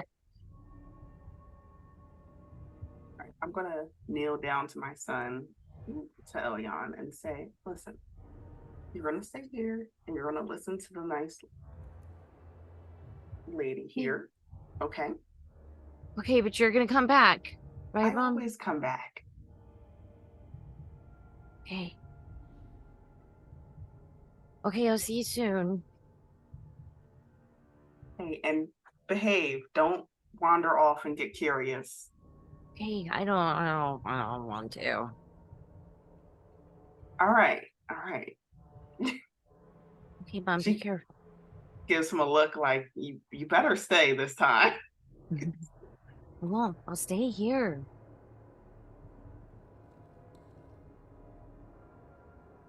I'm trying to think through what we know about what we're going into. Juniper's hat is still with Juniper, is that right? We didn't bring the hat with us? Correct. Okay. Even though we knew that the tiny dragon likes treats and we didn't think to bring the treat bringing hat, that's in character for us. That tracks. Oh, damn it. We discussed it. We did not follow through. Yep. As with many things with this plan, when I asked to scout the area and we walked Wait, I have right in. snacks. I have snacks. I have snacks. You do have I have snacks. a box of eyes. Wait, no, I gave my box of eyes away. You have candy still. Is that I have correct? candy. Yeah, I could give the dragon some candy. Let's do that. Okay. It and did seem to incapacitate you in a certain kind of way. I know, yeah. I mean, I was fine. It was good. It tasted great. It was delicious. So go Dragon's in what I love. go in with deception, appear friendly. Possibly. okay. I'm gonna turn directly to Amrik and will you be able to execute this plan? I will do my best. Do we need a signal in case I need to shoot Indai? Um, I don't think shooting Indai should be necessary. If you hear sounds of struggle, that's your cue to come and help us out. Don't shoot me. Don't shoot the I kids will- either. They're nice kids, most of them. And on that note, The oldest one just kind of looks at you and crosses his arms. I will comply. Trying to smile at the children not doing a very good job. One of them starts to cry a little bit. I quickly minor illusion it to make their face look a little nicer. See, they like you. Those I know you don't know children well. That's a good thing. I don't understand. We will keep you safe here while they go and trick the dragon. Okay. Whatever you say. Pat, pat, pat. Hmm. Hmm. You want to see a magic trick? And I just start making like small golden things with my hands for them. Dash just starts walking into the Like, room. Like, wow. I follow Dash. All right, so Dash and Nox into the next room. I'm going as well. Okay. as am I. Okay. I'm still just having my bow ready. Okay. Excellent. All right. Switch back to my right screen. Okay. The room that you step into has 3 doors, one of which you've just stepped through, and a wood-carved staircase that seems to ascend to a higher level.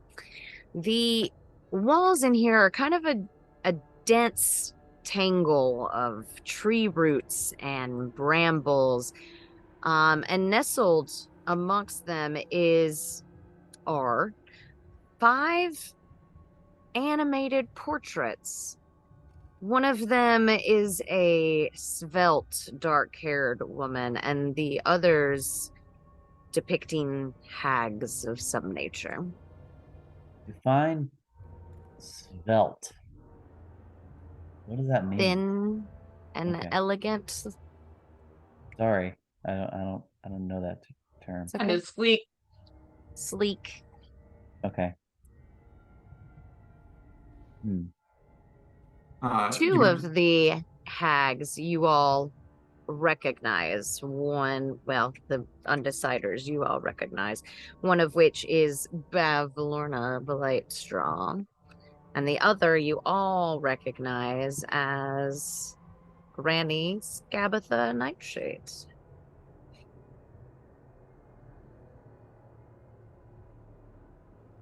you said there were 5 portraits. There's the sculpt woman, the 3 hags, and the 5th is. Only one of them is a woman. The rest of them are hags. So there's Bavlarna and Granny Nightshade, and then one of them is appears to be like a truly ancient and terrifying looking hag. One of them is very skeletal, wearing a black kind of like theatrical sort of contraption that resembles a dress. And then the other one is the dark-haired woman with a commanding presence. And you can take a look at, no, you can't. You can't. Nope, not Re, because you're not there. Indai and Dash, you two can make a history check. Okay. 24.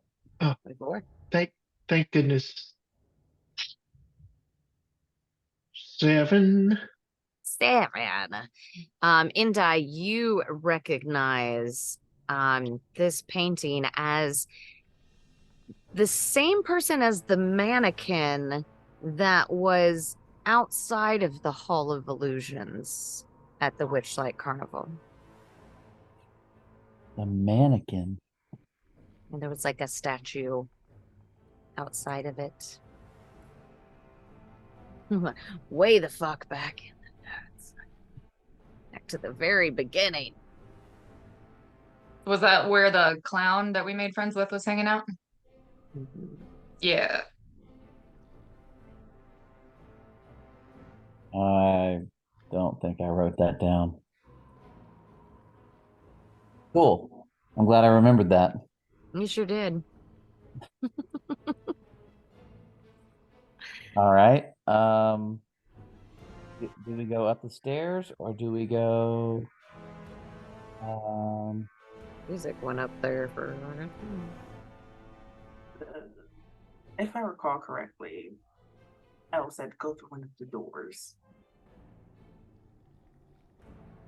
Not necessarily which door. Okay. Can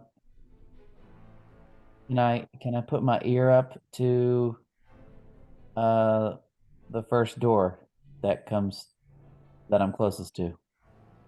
Yes. Take a look. So there is one that's kind of to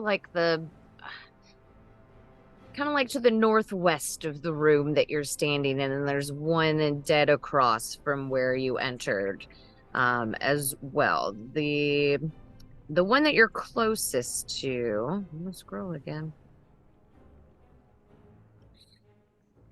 You do not hear anything on that side. So it seems like, I'm trying to best to explain this. As you've been making your way through it, you can see that you get the idea that this door probably leads to the exterior, just because of the way this trunk of this tree is set up. Whereas the other one moves further into the tree. Music's kind of dramatic. I guess we got to go further into the tree and not out of the trunk of the tree. We don't want to leave. Correct. But this does seem like maybe an exit, an early exit. if need be. Remember. So I'll go Okay. across the room and check the door. The one directly across from the one we entered. Yeah, Okay. we should listen through that door too, I say first. Would you like to do that? Okay. Go for it. Yes. I'm sorry, Dika, we're not hearing you. Oh, I can see you talking. I can see you, but I can't hear you. Now, did you say that oh, you can't hear? God darn it. I can hear you. too. I can, yeah, I've got you now. Okay. I think my internet went wonky. I was gonna say, did you say they were animated portraits, like moving around? That's correct. Yeah, Stationary portraits. they are moving Oh, about. okay. They're all watching you as you make your way through here, and you see kind of their hands moving, and they shift position every now and then. Not any sort of drastic movements, but they're paying attention. Okay, I was just making sure I heard that correctly. You did, yes. My eyes are on the portraits as they're worrying about the door. Okay.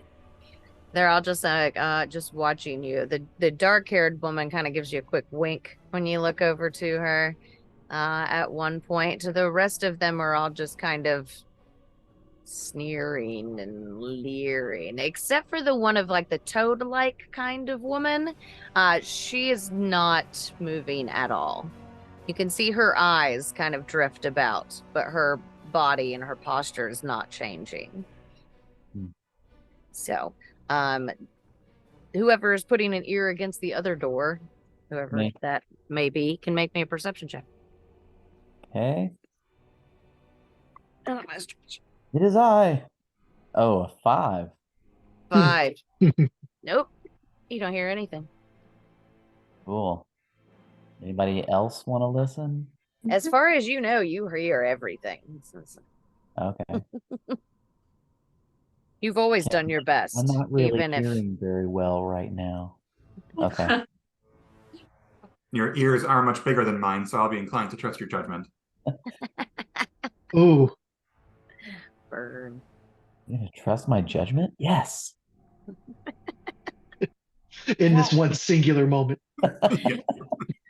I will say this: if we enter the door, we should do it quietly because there's a few eyes on us right now. Okay. All right. I will peek very, very quietly in. Okay. The kitchen that is in front of you as you peer around the door frame is squalid. There is a large clay oven that sits in the middle of the room, surrounded by crowded shelves that are just laden with like fungi and like pickled grubs and like animal skulls and moldy and falling apart cookbooks. There is a kind of like a sickly sweet vapor emerging from the cauldron that sits atop the oven. There is a young human girl that is shackled to a work table, and she's peeling, potatoes and onions and carrots, and set into the floor nearby is a padlocked iron grate. And you hear this voice kind of yell up to her, and she goes, "Are those potatoes I smell?" And there is a green dragon about the size of a large dog that's coiled up near the oven, apparently dozing. There are fumes rising from its nostrils. Ooh.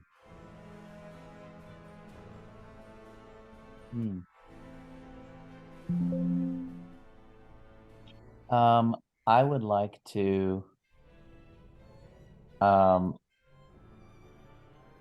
cast psychic whispers to the human girl. Okay. And you say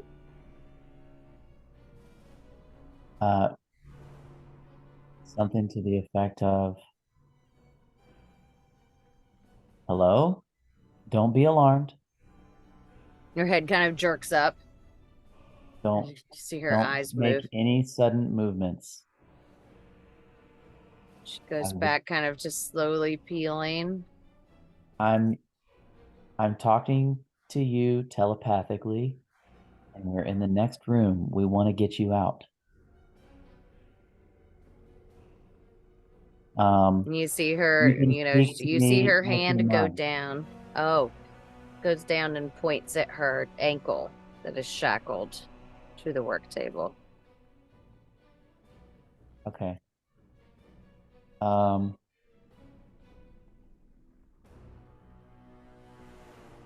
And then I'll kind of motion everybody else to get close to me. The rest of the other three. Do like the stack of heads Russian, around the Amrik, door. and huh? Do like the stack of heads peering around the door. Yes, stack of heads peering through the door. Just one after the other. You all see this little girl in there. She's kind of like stiffened up and is kind of glancing around. Just don't say anything. Give us a minute. We're gonna figure out how to get you out. You can talk to us. You can talk to me with your mind.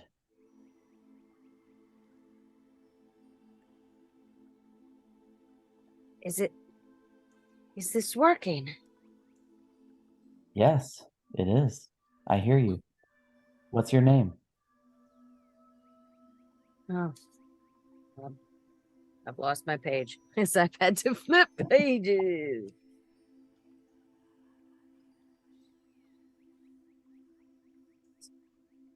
Nishka? Mishka. My name is Endai.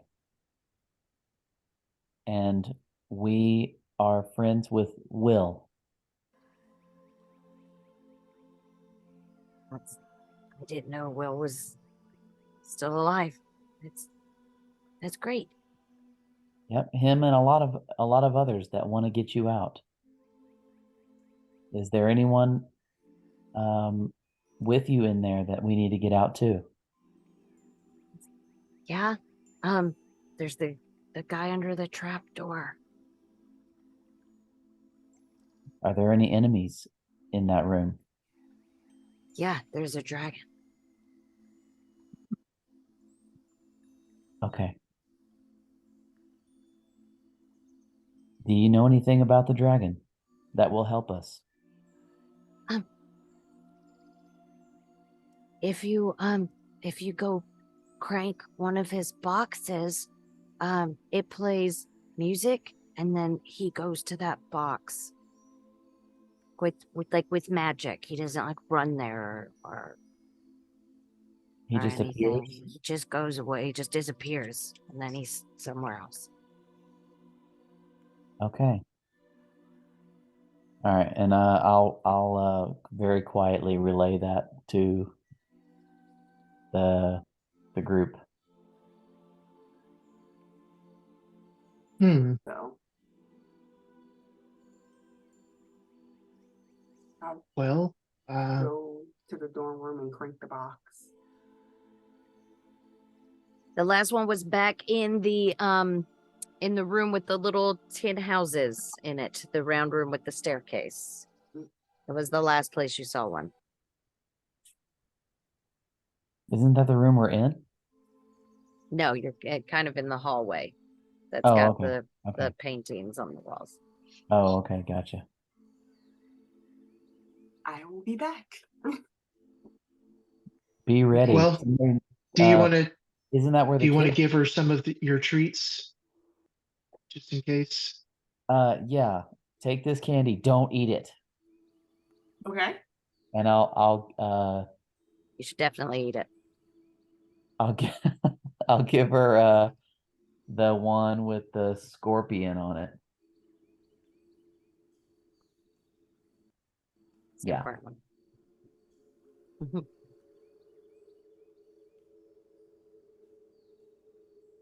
You have a scorpion lollipop thing now. Little tiny scorpion embedded in hard candy on a stick. Really one of those situations where I was like, do I eat it? Because I was told not to. I know just how you feel. Knox is going to go to that room that they left and start cranking the box. Okay. There is a tinkling of bells that begin to play out this melody. Slightly off key, it's like one of the little prongs just hits slightly too sharp when it hits the top of the scale. But after a moment, you hear a little thump from inside of the box and the music stops playing. But you do feel it begin to warm under your touch. Let's see if I can stealthily leave the room. Okay. And watch the creature come out. The baby dragon. Yeah. Stealth roll? Yes, a stealth check, please. 21. 21, very nice. All right, you make your way back to the doorway, I assume, where you can peer around. After a moment, the lid just kind of cracks open and there's a little roll of smoke that comes out and over the side of the box that kind of drifts along the floor. And then you see a long green form just kind of slither out of the box before these wings kind of unfurl out from its box, and it just kind of gives a couple little sniffs to the air before like spinning around a few times and then just kind of nestling down next to its little box. Big box, 3 feet, big box. I will quietly place the lollipop like inside of the room and pull my hand out. So hopefully it will see it. Okay. Make a light knocking noise and walk Its head away. like jerks up as soon as you make the little knocking noise. And its eyes begin to swing around. And it lands on that piece of candy. And of course, you've closed the door so you can't see what happened, but you do hear it like thump against the other side of the door. And then, Dika, you're our guest. You can roll me a d8. All right. Since I remember what D8 looks like. There we go. 7. A 7. Okay. You hear kind of like a little plop from somewhere behind you, and then you see this teeny tiny little claw foot come underneath the door. Like if you've ever had a cat who is messing at the door while you're trying to pee, it's like that, only it's like a little clawed foot, just kind of, and it is much smaller. It is like a couple of inches. And you just hear it kind of scrabbling under the door and a couple little snuffing sounds. Adorable. I have nothing to put this thing in, and my bag is full. So we're going to gently head back to everybody else. All right. Leaving the noises behind you, you travel back to your current compatriots. Did Nox pass by Bree and me? Yeah. Yes. No explanation given. Just You're back. Yeah, just gently just walk by. Don't worry, it's Okay. fine. Don't worry. Okay. Echo has mastered the one eyebrow hog, so that is They give you the eyebrow.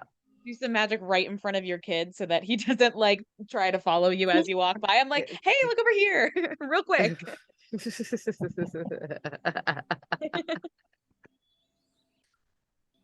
And I assume that the dragon is gone and that we can enter.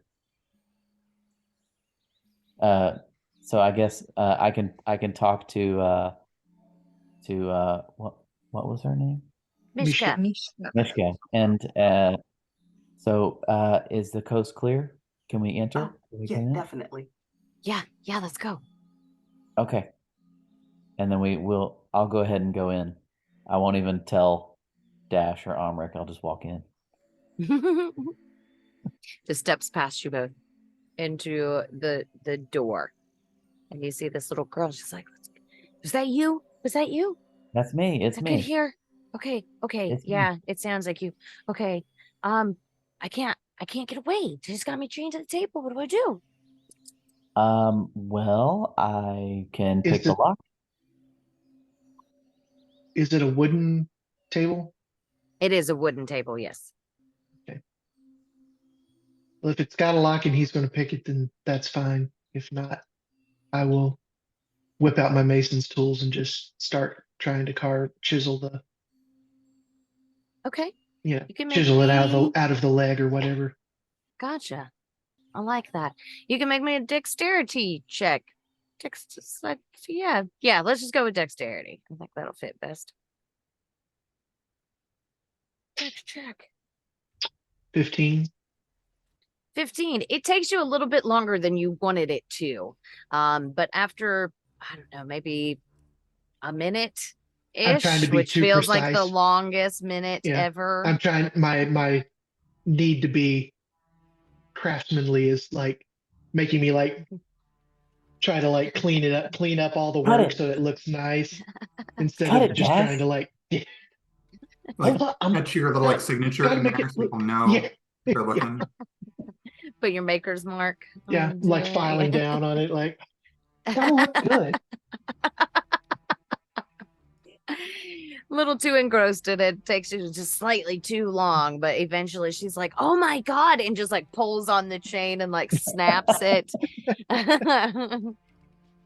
Like, we gotta get Bracky out. All right. Is there Squirt, what the fuck?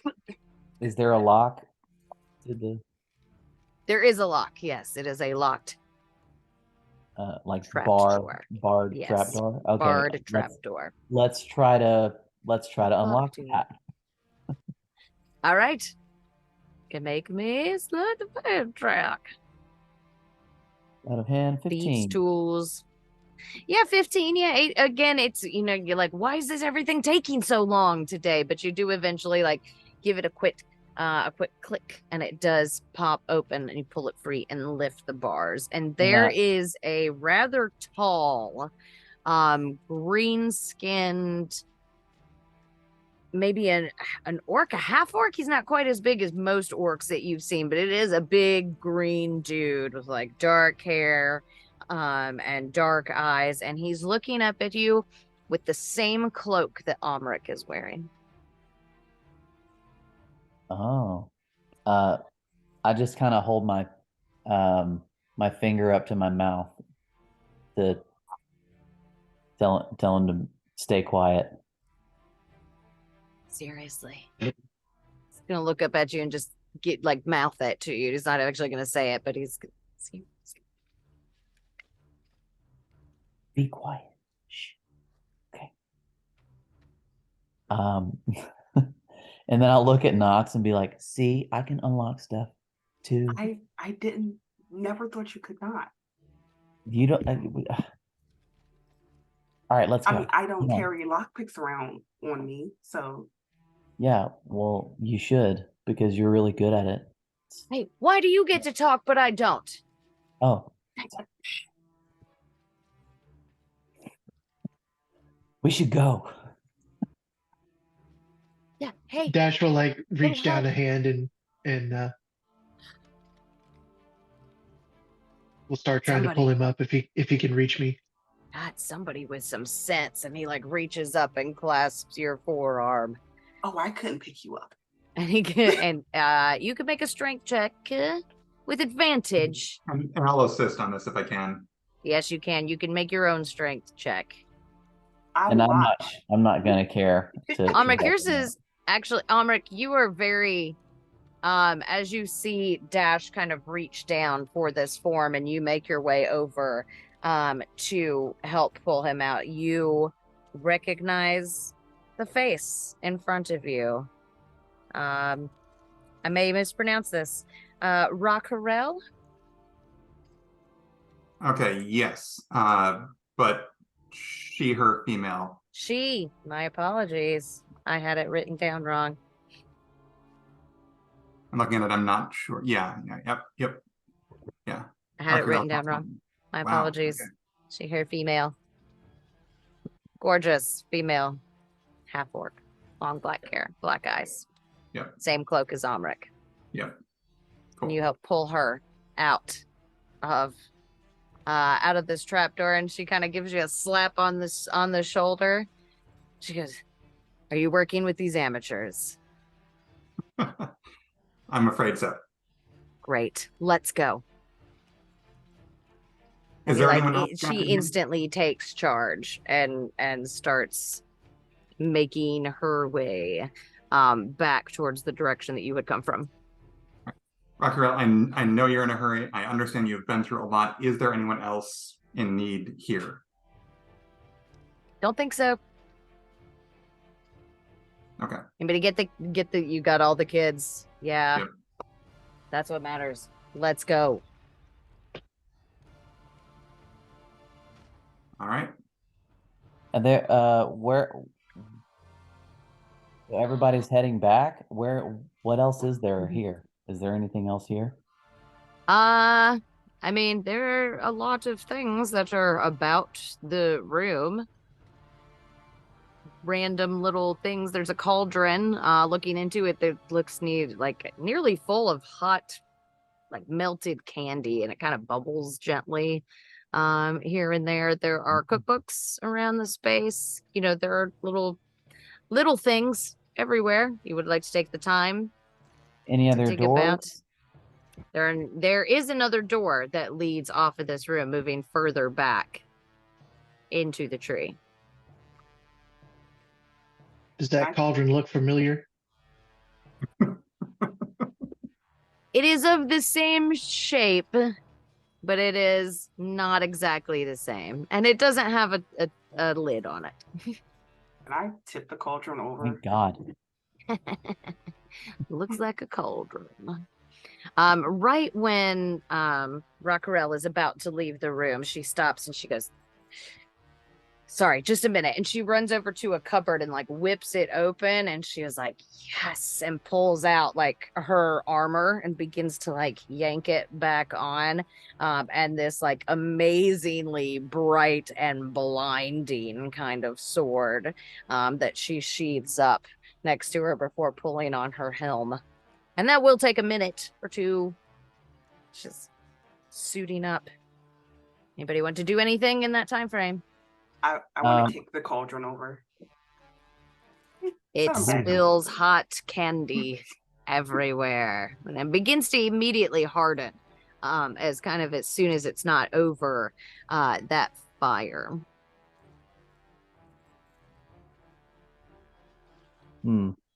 Anybody else gonna do anything? I want to check out the you said there were like cookbooks? Yeah. I'll grab a couple of cookbooks. And I'll be like, Ree might want these. They're Never mind. You're right. She loves books. They love books.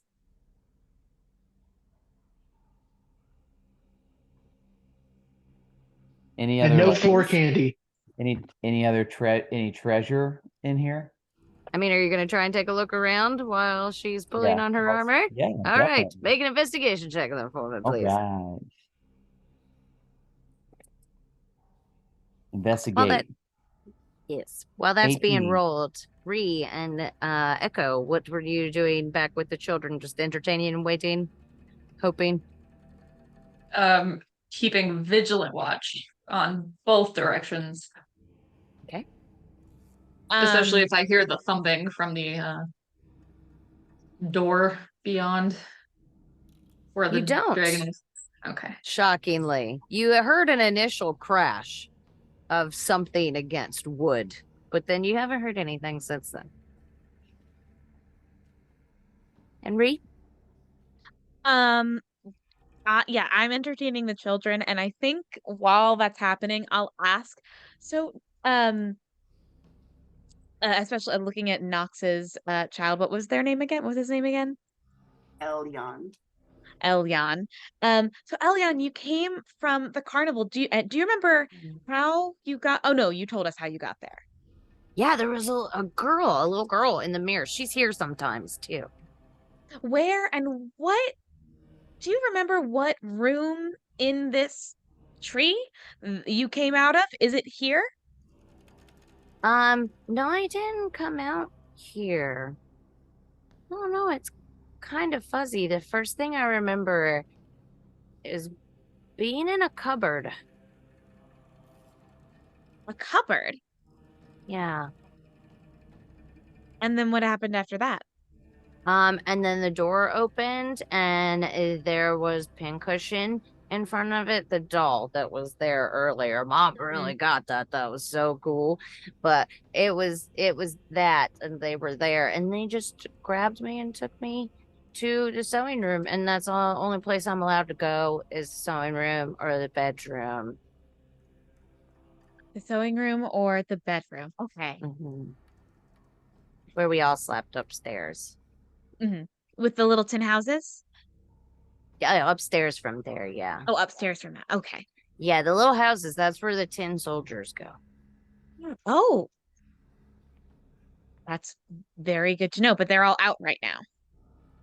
Last I heard, yeah, they were marching. There was like a really loud, like screaming sound, and then the soldiers left, and then the screaming stopped, and then there was more screaming.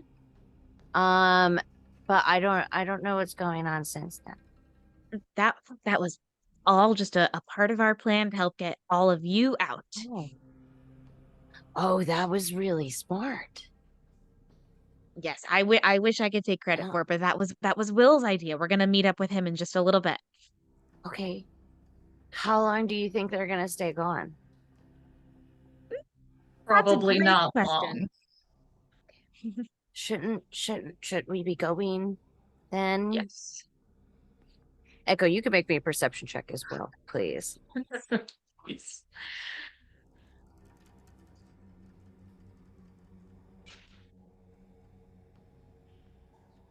Uh,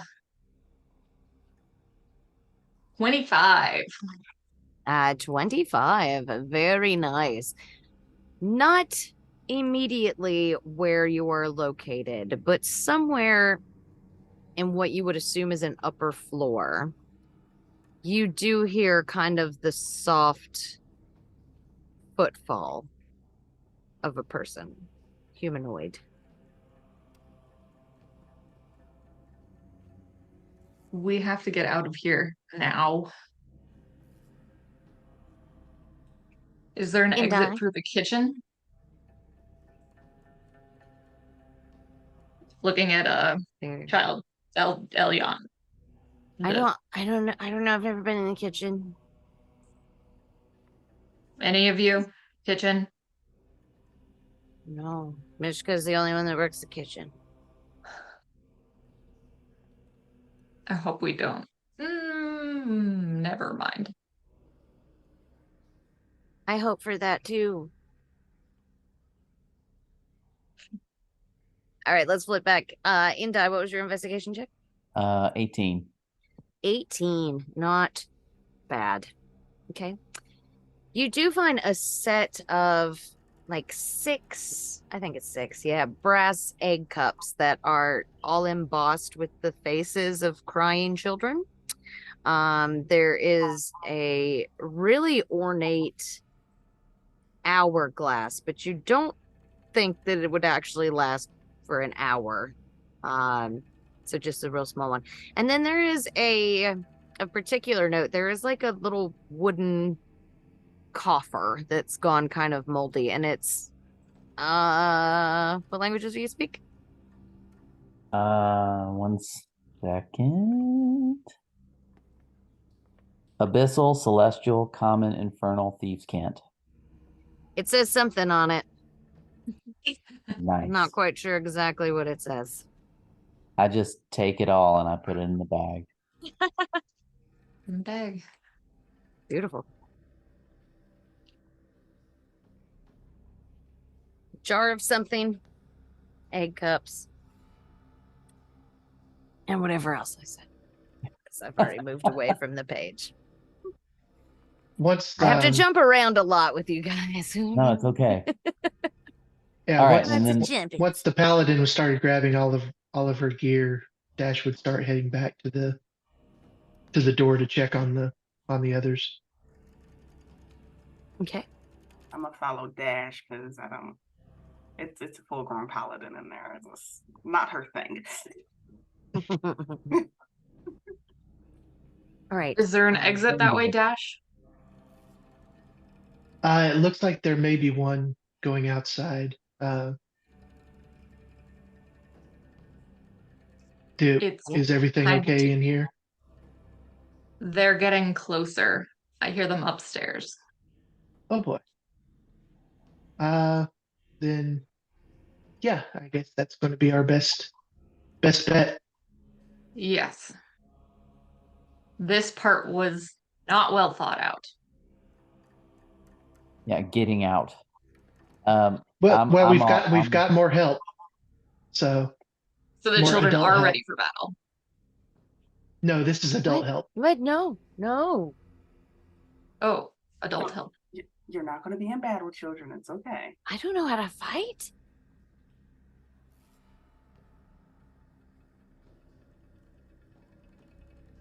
Then we should we head towards the out using our inside voices and head towards the exit. The exit from the kitchen to the outside. Hopefully. Is there any kind of windows or anything in that door? No. Or is it? No, it is. All these things are kind of carved. All these things are kind of carved into the actual tree that has fallen. So they're kind of like solid and flush with the rest of the tree. Let me find my dice now. You're welcome to. Okay. Each child find a partner and walk on through. Do not lose your partner. Okay. I threw a whole bunch of dice. Oh, percentile, 58.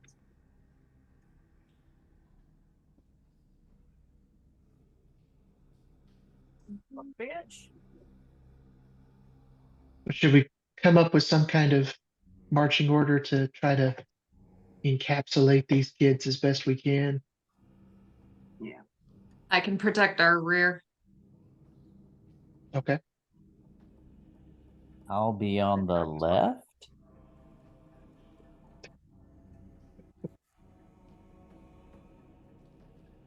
In the shadows. My dice have disappeared into the ether. Oh. Yes, that's what things do in my house. Okay. We're going out the kitchen door. All the kids have, like, grab up hands together. Knox, do you want to maybe take a step out and check to see if what's out there? Knox is going to go and cautiously open up the door in the kitchen to see if it actually leads outside or a hell dimension. It is That's the a real Feywild. possibility. There's just a mushroom ring literally right outside the door. No other place to go. Well, close. So opening up the door, there's what appears to be like a grove of bearded willows on the bank of like a murky little woodland pond.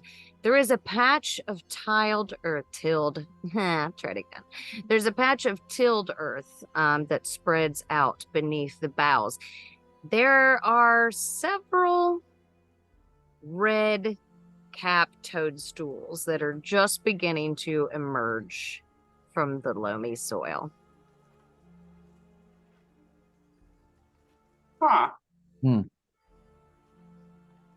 I missed that. What was out of the loamy soil? The caps of several red toadstools. I will share Oh, that maybe with. this is the garden that we were told about by that Oh, the piece of sick one. crap that we beat up that was picking on the pixies. This may be where they were being grown. Oh, I'm a bit lost here. What? We ran into some pixies that were being picked on by some real knuckleheads. And when we ran them off, we chased one down and, you know, enhanced discussions. And they said that they remembered growing up and then being sent off. And then they wound up, long story short, being real dillweeds to the pixies. But this might be where it was that they came from. Interesting. So there's a bunch of mushrooms. Is that right? Would appear to be mushrooms, yeah.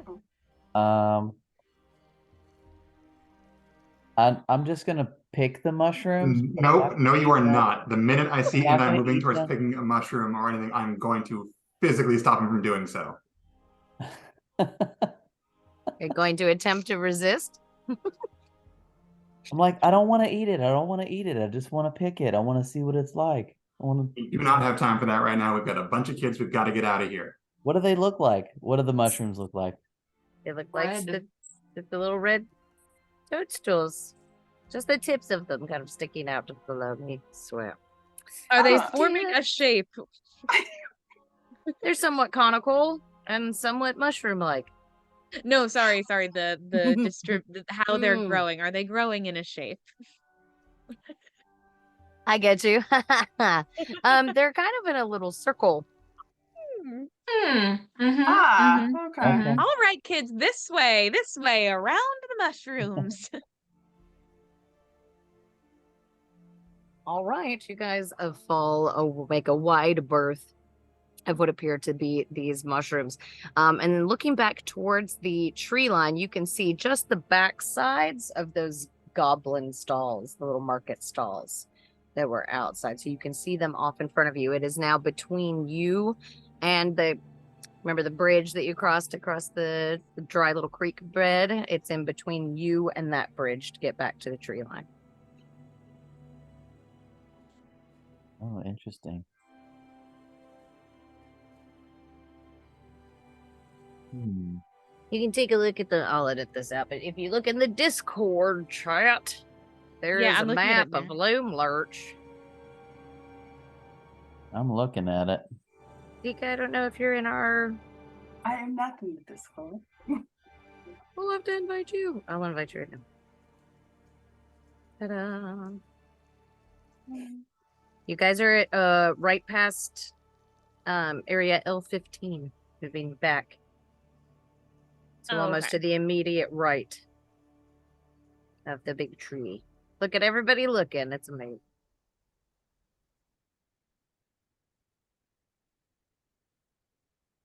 I don't Okay. see L15. See It's to the 14, right. 16, and 17. Oh, there it is. Yes, to the right, out, not on the tree itself. Got it. Is that a river? It's a river. It's kind of widening here and has made a pool. I see the tree line. Can we just start walking toward the tree line or get in the river? Yeah. Can Can children be used as kids flotation swim? devices? I mean, we were warned to not get in the water. That's true. Will did say it was. I suggest we make haste to get out of here. Yeah, let's make for the cover of the trees, and then we can You have spend a to lot of go time figuring out how to through cross the river kind of. later. You have to go kind of through the goblin market to make it back to where you guys are heading, and you have a large group of children tagging along behind you. For sure. Do we have any illusion spells from anybody that we can use to help hide the pack of children? Minor illusion? Yeah, hiding the back of children's a bit out of my reach. Can you minor illusion them as goblins? Yeah. We can Can tag I? team One. this. One. For a minute, I One. can. I have an A improved minor illusion. Yeah. Improve for minor illusion, I'll one- give you 2. Okay. You're at level 5. I love you guys. Yeah, I know. I only have one, and it's gonna be my kid. So I mean, if we look north across the water, do we see any, like, how far away? Because we can't really see it on the map, but like, is there a tree line up right off the end of the There map there is, in, yeah, right off of the the map is kind northeast of your corner? tree line. But it's also in the opposite direction that you came from. And you guys had all planned to meet back up at Little Oak. Hmm. I mean, You Will still can. has You the certainly sending can. stone, right? We did actually Yeah. give him the sending stone, We Yes, did. you gave him the sending stone, yes. so we can let him know that we're running a little bit delayed. But I think And tree cover possibly first, ask and then directions. So children cannot Play battle, this. but can they run?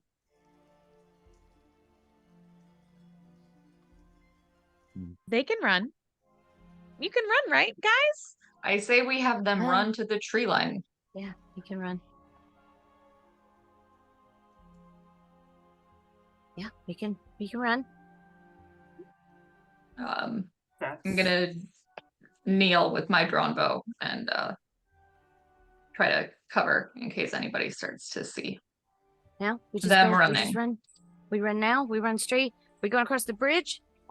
Run to the tree line. Is this the mission? mission. Get them to the tree line, and then we figure it out. We'll Yeah, take 'cause them they back can to only Little go- Oak. Because they could only go one at a time across the bridge because there's a bunch of loose boards on it. So Not this bridge. That was a different Oh, bridge this- going that back was at a Little different Oak. Yeah. okay. They're little. They could do a couple at a time on it. And while you're running, call Will. All right. All right. Go. All right, go. Okay, go. And the kids like just take off, tearing across the open plain, and they make it up to the goblin market. And you see all the goblins kind of like, oh, hey, we've got candy for sale. Don't you want some candy? Come on over here and get some candy. Come on. Just one little thing. And a couple of them kind of slow up for a minute before they're kind of like snapped back. And they're like, oh, no, we're going. And they like just I'm like, tear don't worry, off. guys. I have the candy. I have candy. the Let's go. Yay, candy! And they all go running after you. And you do make your way across the bridge and back to the tree line. Echo, as they are just breaking into the tree line and you're kind of covering the retreat, you see the glint of metal off maybe 120 feet to the north of them, coming back out of the tree line. And you see these 6 soldiers and kind of just this floating little animated drum making out its little beat as all the soldiers follow it back down towards the garden. Away from us? Yes, they're moving up towards that exterior staircase that had been pointed out to you at the dormitories while you were there. They are okay. They don't seem to turn their heads towards the kids as they just make cover as the soldiers break out from the other tree line. Has anybody held back with Echo, or we all just hauled ass? I'm I running, wanna- hauling ass, and I wanna calling help. Will. I would have held back with Echo.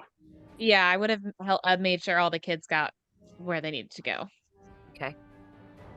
So Nox and Echo being held back. You see them coming through. This music's super dramatic. I don't really need it to be. Come on, man. So they do make the tree line, and the three of you see these soldiers coming back through. There is a small commotion going on in the goblin market as they're, kind of resettling themselves back in and just kind of pooing at these people running straight through and not even acknowledging them being there. Bits of grumblies and mumblies. I shout, sorry, they have to go to the bathroom. Kids, tiny bladders. I'm so sorry. No, I don't know kids. That's okay. Well, very, candy? very. You want to buy some candy? You should get some candy for those kids. They'd be super happy with it. I'd have to ask their parents about that. That's not my decision to make. Sorry. And they're just signaling to each of you as you make your way back there. Candy, come on. Who wants sweets and treats? Come on over. No. What's wrong with the candy? There's nothing wrong with the candy. It's amazing.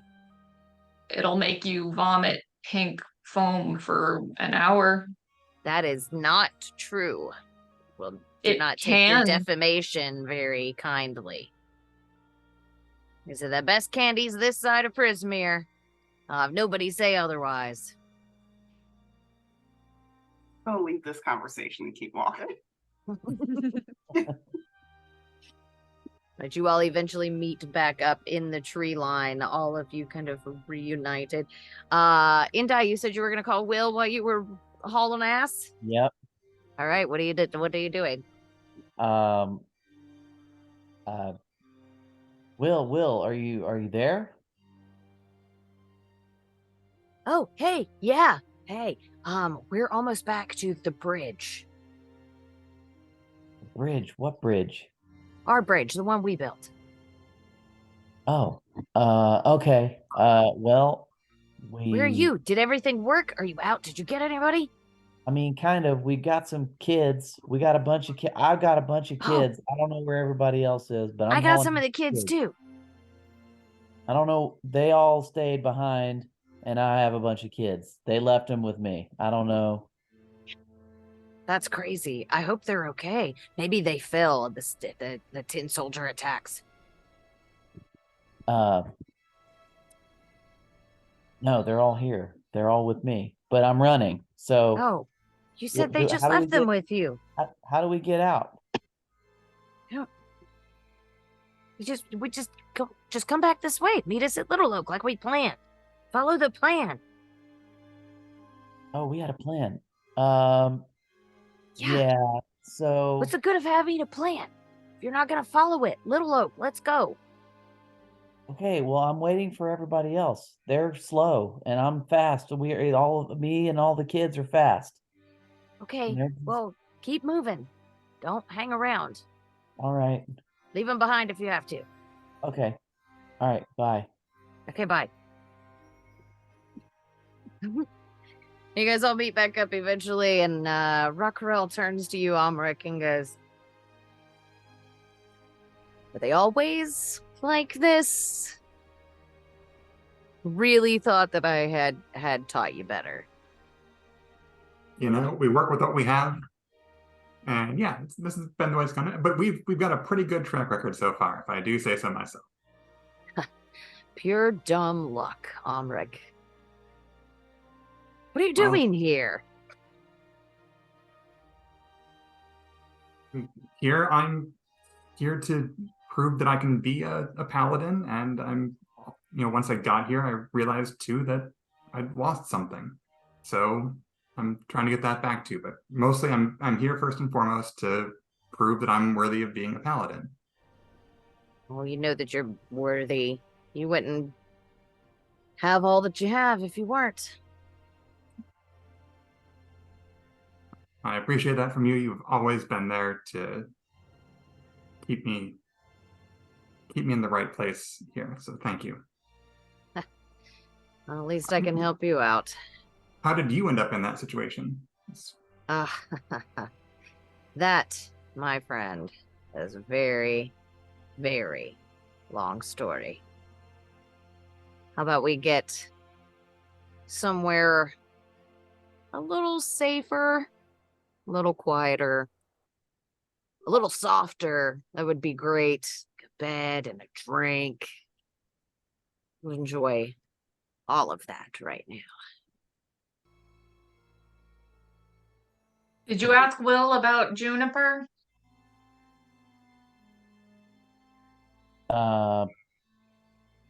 No. We're just supposed to meet back at Little Oak. I will attempt to conceal our trail as you move forward. Sorry, I miss Juniper too. I suggest we make haste. Okay, let's go.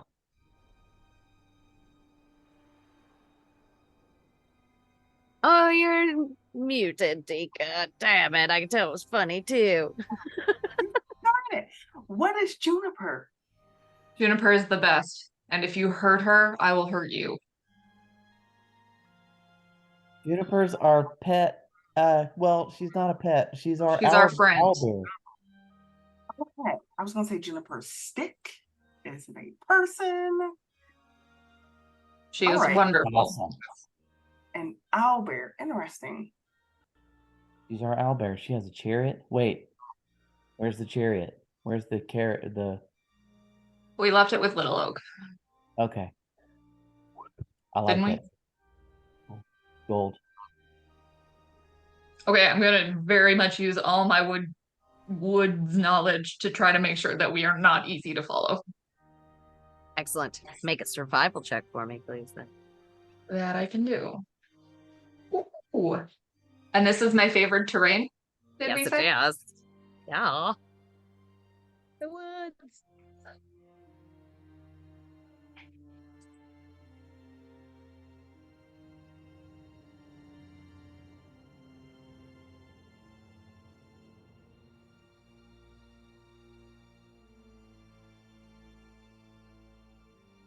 Suspense is killing me. I think I need to find you in my 19. playlist. 19, yeah, very good. You all make your way back the way you would originally come. Echo, you following them all up behind and absolutely erasing every trace that you all had passed this way to even begin with. You eventually make it back to the bridge that goes across a river. Oh my god. Your arch enemy, rivers. How would you like to get across the river, my friends? Send the children one by one. Yes. What is wrong with the actual water here? Unclear. We Okay. have history with water. You don't know what could be hiding in there, is all I'll say. Oh, guys, we forgot. We're supposed to get the boggle oil or whatever for that. Oh, What- yes, for the Yeah, but don't worry, we've got to go back. Yeah. We'll be going we'll back be going anyway. back. No question about that. Okay. All right. all right. and I didn't see you in the kitchen, but I'm just assuming you grabbed honestly anything you could get your hands on and put it in the bag. I was looking for boggle oil. Maybe I got some. I don't know. I don't think I did that. No, because we had to squeeze it from the little thingamahoosers, Oh no. From the and we didn't boggle see oil. any of those. I didn't see a boggle. What's your boggle? Once again, I am not sure that crossing the bridge for Amrik and I is a good idea. You have a special whistle? We need a special whistle for Juniper. Well, Juniper's supposed to be with Will. Oh, okay. Hey, Will, are you there? Hey, where are you guys? It's getting really late. We're close. We're at the bridge, but we gotta cross it. I mean, So cross it. we are, but we need Okay. Juniper because Echo and Amrit Why? can't cross it Why not? because they're too big. No, they're not. That bridge is structurally sound, I will have you know. I made it myself, and anybody can use it. one at a time. All right, I'll cross. Anybody. I'll cross first, and then you follow me. Okay. Okay, bye. Okay. Bye.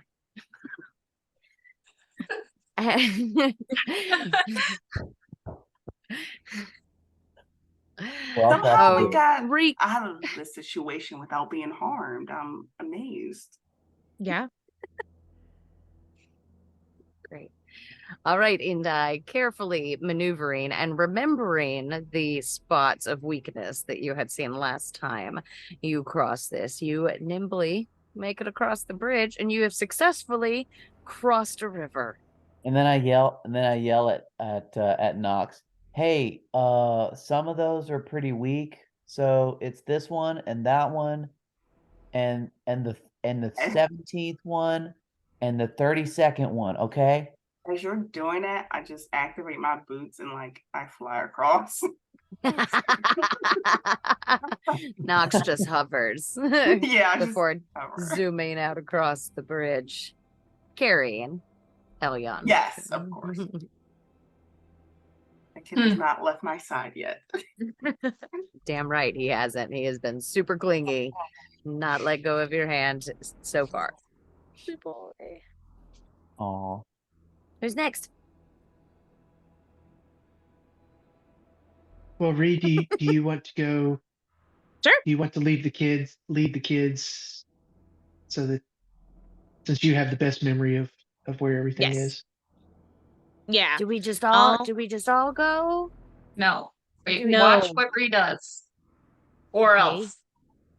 Okay. It's like a game. You just have to replicate exactly what I do. I can do that. I bet you can, and I'll go across the bridge. She's like very intently watching you.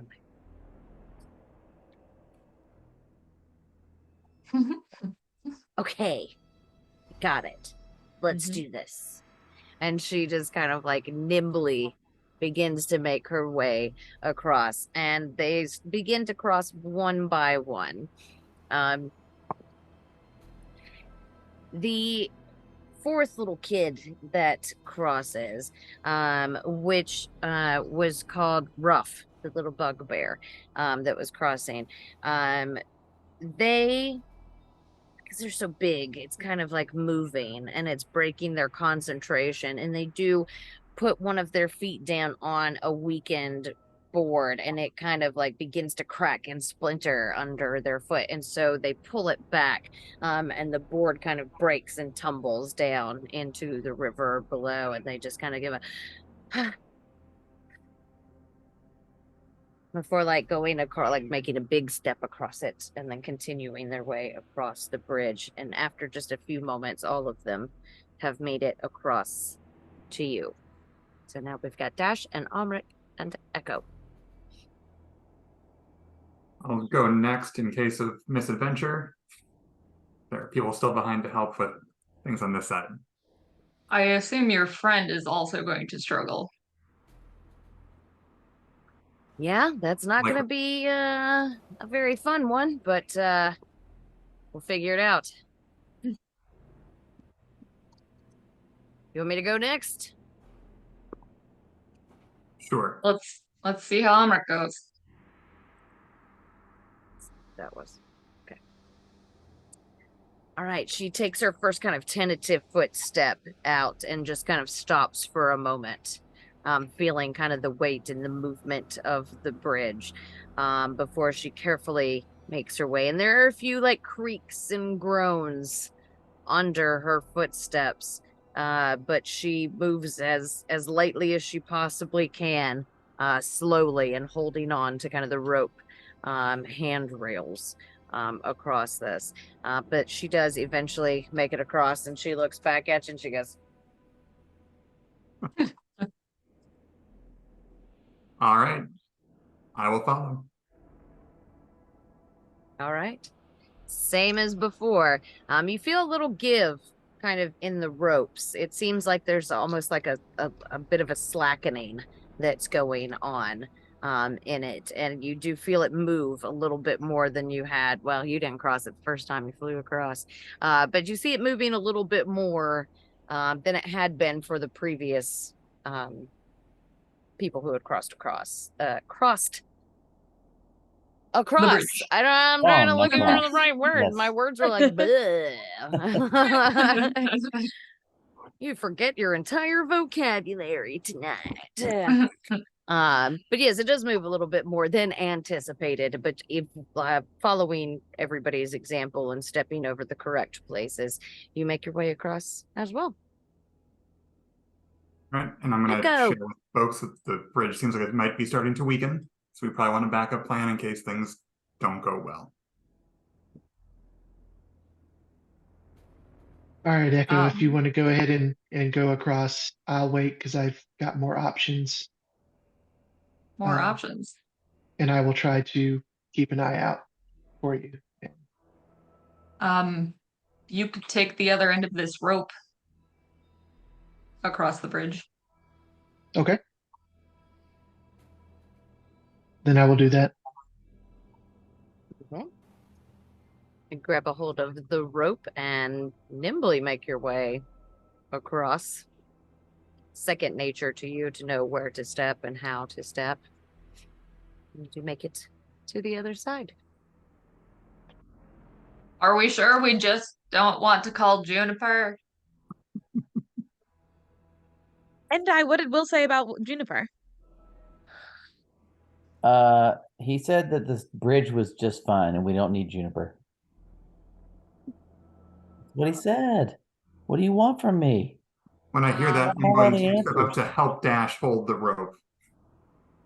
Maybe secure it to something. I'm not light. As I tie the rope around my own waist. Yeah, between the two of us, we're not light either. Also, for good measure, I find a stick and just throw it on the bridge.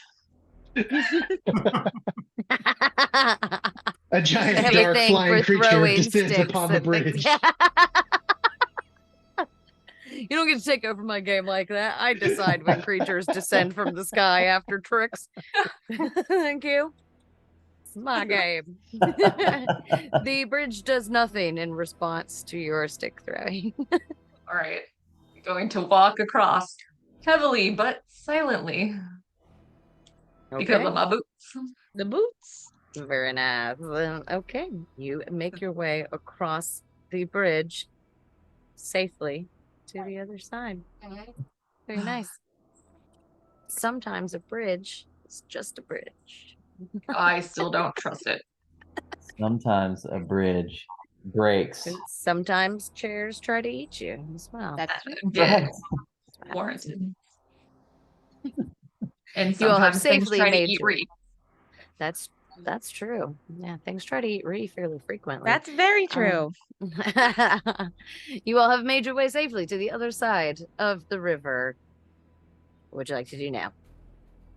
I would like to find Juniper as quickly as possible. All right. A short while's trek. Yes, Knox. As I'm holding my child, I'm like, so what's the plan for the rest of these children that you all have? I don't know. I've heard Will has been out here for a while though, so maybe they'll stay with Will. I look at all of them. I look at the adults. He's got a pretty cool treehouse. Yeah, they have a really nice. They have a very substantial setup there, and a tree guardian as well. Also, they might actually be adults.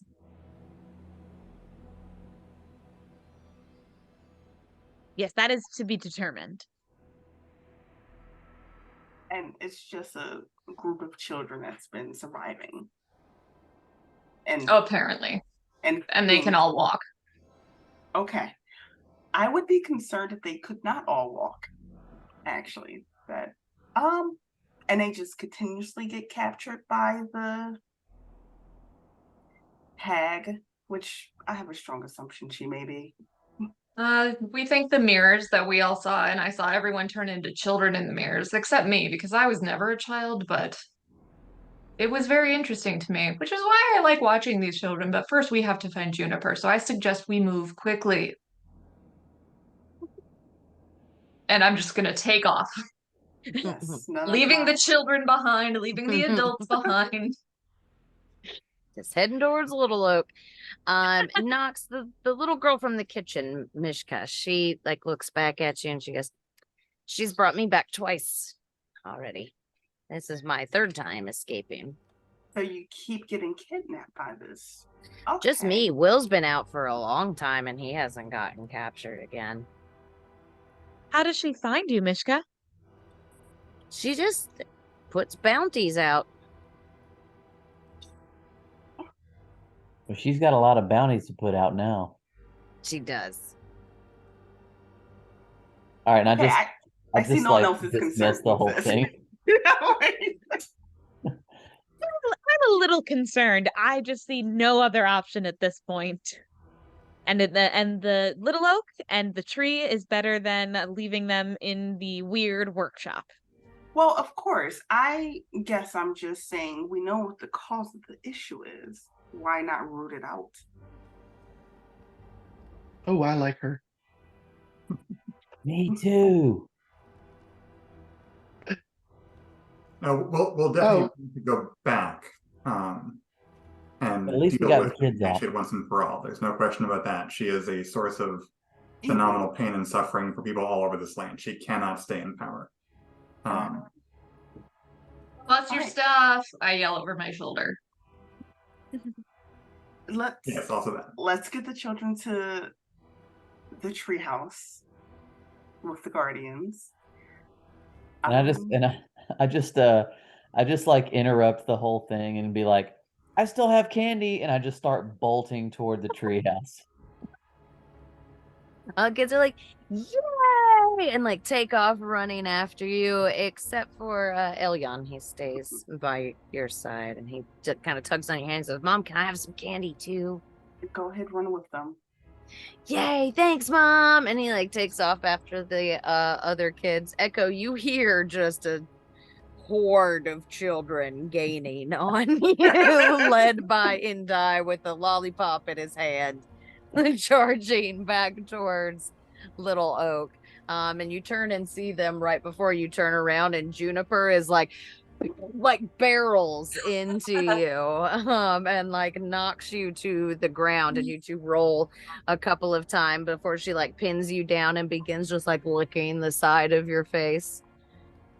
And hello, Juniper. I'm glad you're safe. Yeah, she like headbutts you in the chest. Oh. Knox, as you approach, this is your first time seeing this. There is a large clearing. That there is a really big tree kind of growing up in the center of it. Nestled amongst the boughs of the tree is kind of like this ramshackle sort of tree house, and there are like swings and ladders hanging down off of the branches.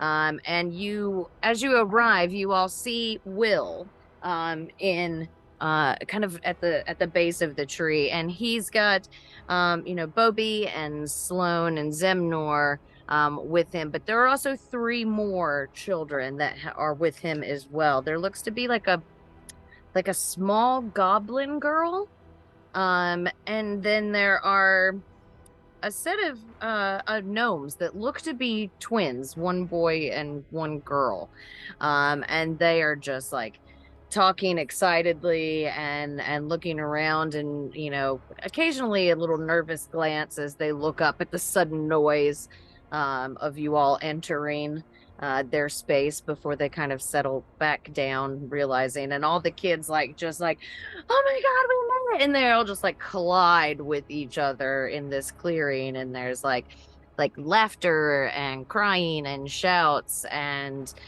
giggles, and they like are just play roughhousing with each other and celebrating.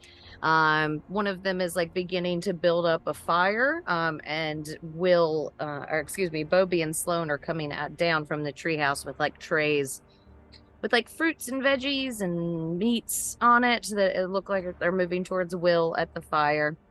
And Will just kind of looks up at you, and he holds the stone up, and he's like, "We did it! You guys did I just so grab good." one of the trays I grab one of the trays and be like, "Oh, I love charcuterie," and I just walk away with it. Start eating. I don't know what that word means. But you need to share. We need to share. There's a lot of people here. And Did you bring anything for Juniper? That's the first thing I'll do is like grab one and throw it at Juniper.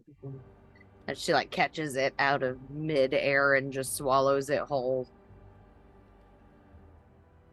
And she gives you a little boof. You want more? She shakes her big head at you. Do we need to go hunting, June? I'll take like 2 of them and throw the whole tray at her. She clamps down on it, tray and all, and you hear the wood kind of splintering in her teeth as she grinds it down.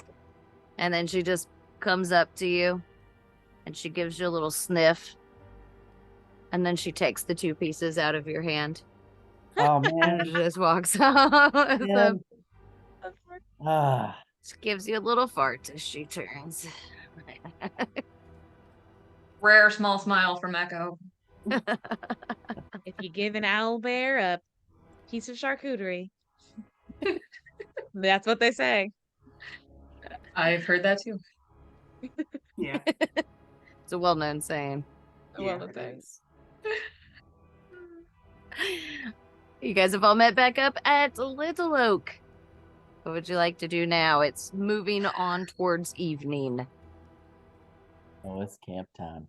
I'm like, Endai is already like just sullenly walked over to the base of the tree and been like, "Can I just sleep here now?" I suggest we all get in the tree so I can better supervise the situation. I wasn't talking Will's to like, you. "Oh, come on. We all just got here. We're all just back together. We should throw a party. Stay up late, eat some food, make some music, tell some stories." I do have a question for William. Yes, over here in the conversation. Just Will. Hi. Yes. So tell me, and I'll like bend down. Why does the hag want you? Probably because I give her lots of trouble. You've never I like to break the kids out. That's true, but she did mention that you and she had made a deal. What was that deal? It doesn't matter. It matters. It doesn't. It does, because she's going to keep looking for you. She asked us when we met with her for us to find you and bring you back. No, I said no, but they said yes. I said we wasn't a part will of that try. conversation. I was wondering why they were making a deal with a hag to begin with, but I don't know. It's a bad idea to make deals with hags. Just listen to me though. Hear me out. If you let us know what the deal was, we can possibly help you. No, you can't.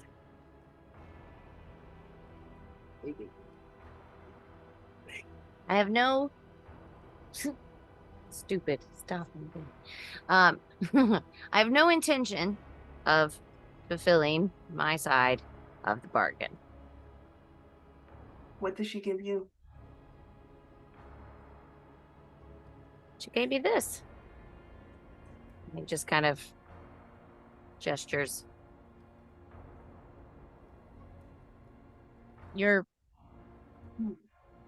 She gave you your body? In a way. You're not a child, are you? I am now. Okay.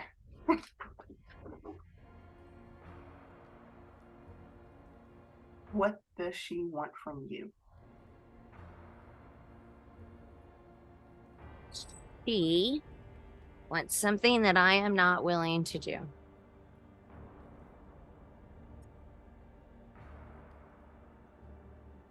And I'm not going to. I'm going to keep doing this. I'm going to keep breaking them out. I'm going to keep getting them home.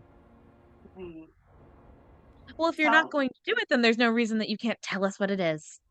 Exactly. I'm not going to bring you into this. I'm already into this. You're not, though. I'm gonna cast Detect Thoughts on him Okay. as subtly as I possibly can. His surface thoughts have immediately turned to distrust. Whereas before he's been like really open and honest and like, hey, let's do this. Now that you're starting to question, he's beginning to recoil into himself. So his surface thoughts are like, why are they asking questions? What are they even doing here? Why are they interfering now? Okay. I'll just say to him one more time while I have it up. I don't want to press you too hard. I just think it would be help keep you and all of the other children safe if you could tell us. We won't tell anyone else, and I promise that we're just here to help. He's gonna lean into you and he goes, trust me when I say that I am keeping you safe right now. Okay. And that does, I don't get anything else from that? No, From no, surface thoughts? absolutely not. Just a sense Okay. of kind of like fear.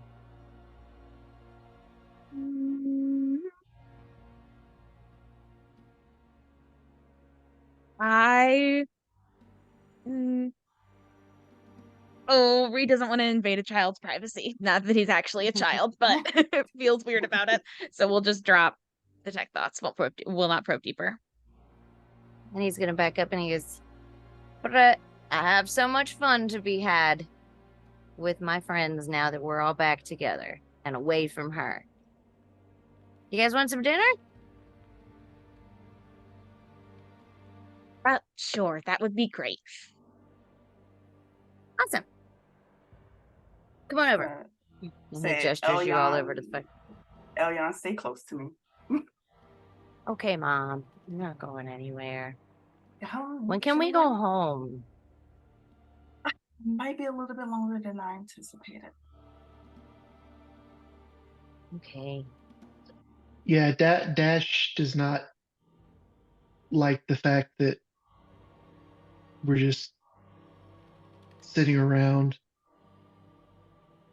So he's just going to go back to kind of the edge of the clearing in the direction of where they just came from. And he's just kind of going to sort of pace the edge of the forest and just try to keep from just wanting to go straight back there. Okay. Especially now that he's gotten a taste of the knowledge of exactly where his stuff is. Even though he's not magically drawn to it, it's now mentally wormed his way into his head. He just can't settle. Echo's gonna grab a plate of meats and make a game out of tossing to Juniper just for angles. She like launches herself trying into the air. while trying to overhear snippets of conversation with everybody, including Almric and his friend and Will and what's going on there. Casual, super casual. Super casual. What of the rest are you doing? The only thing that's keeping me from doing something similar to Dash is my curiosity about why Rockurella is here, how she wound up where she did, and so now is the time to have a chance to try to pull her aside a little bit and get more of that backstory. She comes over with a plate of food in her hand, and she brings one for you too, and hands it to you. I assume you've got questions. I do indeed. Go ahead. Let's start with what are you doing in this land in the first place, and then from there we can go to how did you wind up in a cell on the floor. Ah. Well, I was sent, of course, by the order, chasing down this group. I don't know if you've come across them or heard of them. League of Malevolence. Yes, we have encountered one of theirs. Yeah, us too, unfortunately. So we chased them here, after a whole lot of searching and a whole lot of trouble trying to cross over after them. But we came across one of them, he was following Ringle Run. I don't know if you've ever met Ringle Run. I think he joined after you had already left. Really great wizard. But he, they all went to this party here in this land. Some fae woman, I don't know. She's got a big palace and she invited everybody to come. And I wasn't feeling too great, so I stayed behind. And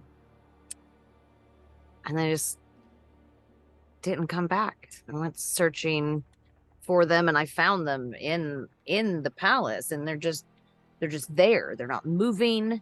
They're not speaking. It's like they've just stopped. Like things are moving on, but they're not. You just can't do anything of them.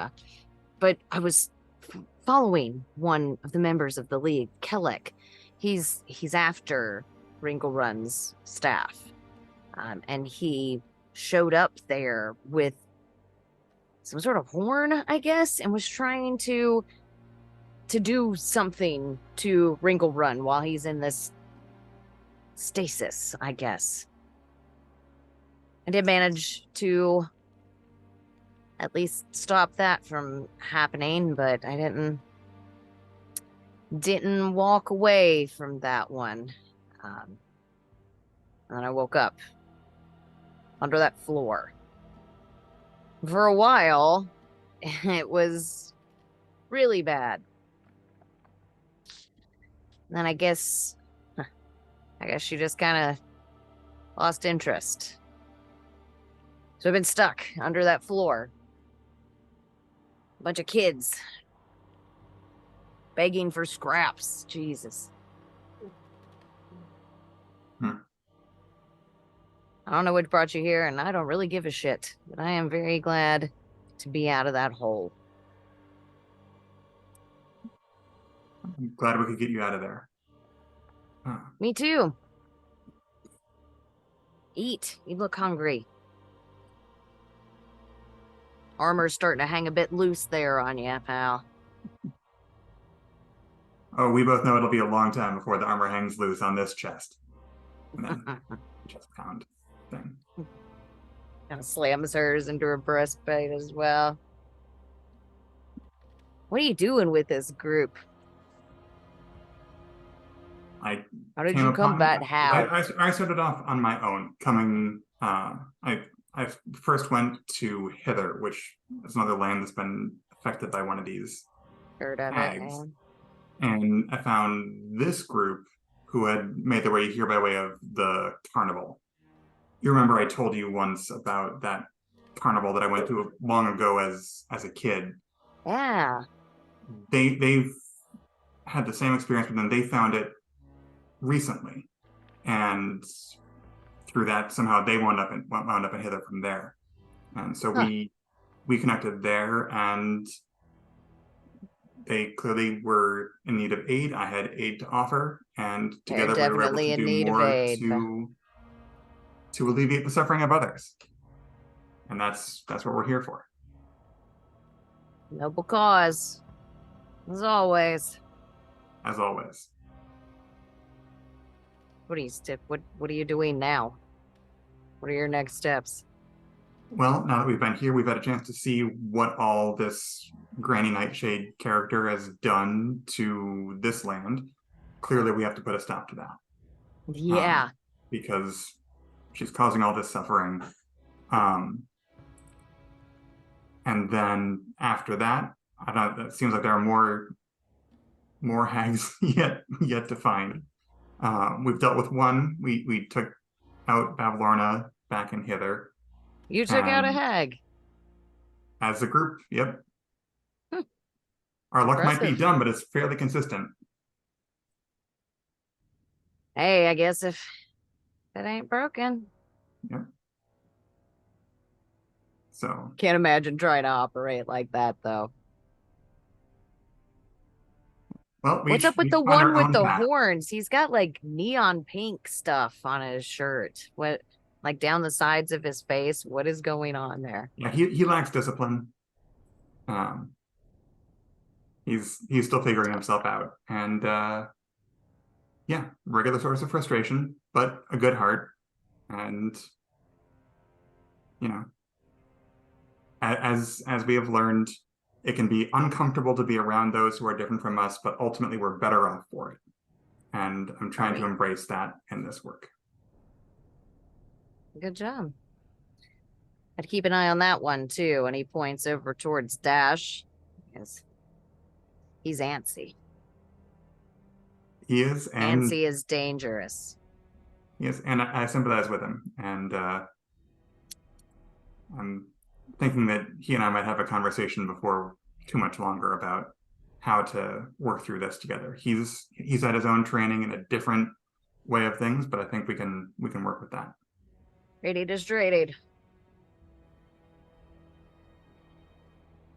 Well, sorry, I didn't quite catch that. I said draining is draining. Training is training, indeed. One way or the other. All right, well, I'm gonna go to sleep, and then when I get up tomorrow, I'm gonna go kill that bitch. Well, you won't be alone, but we'll want to talk about how to do it together to That's increase exciting. our chances of success. Sure.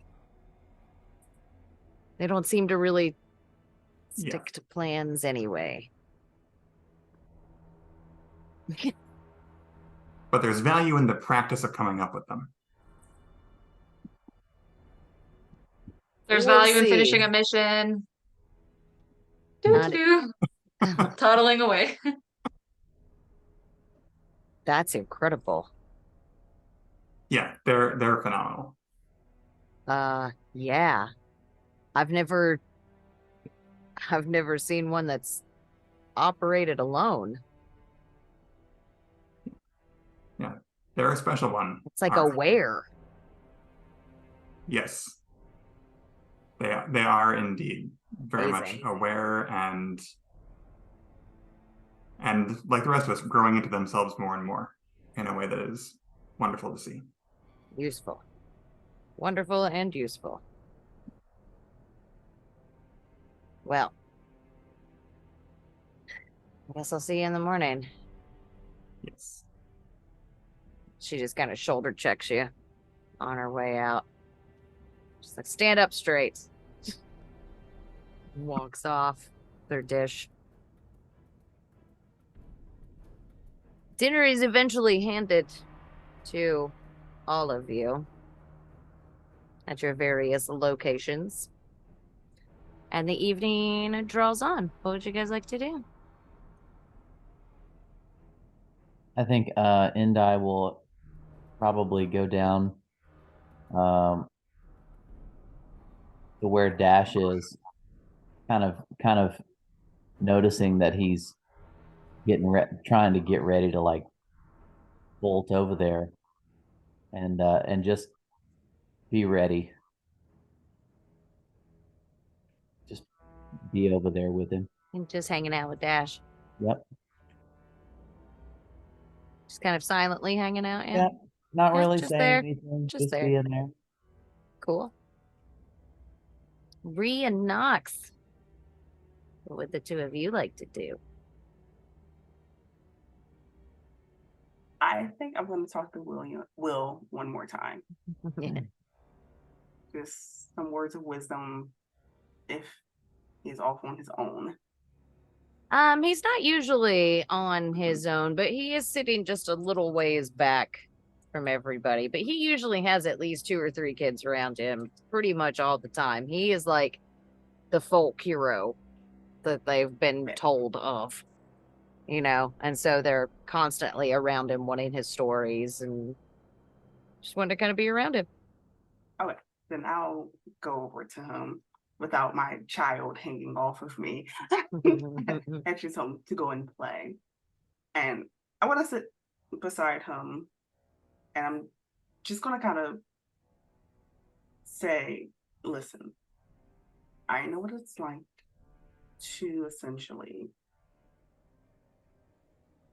sell your soul for something that you want in life. Everyone has to pay a price. So, just to let you know, you're not alone in this. And regardless of anything, I'm fairly certain this group is going to go charge into the hag's house and attempt to murder her. We may die, we may live, but depending on what happens, I need your assistance with one thing. Do my best. If I don't come back, make sure my son gets to his father.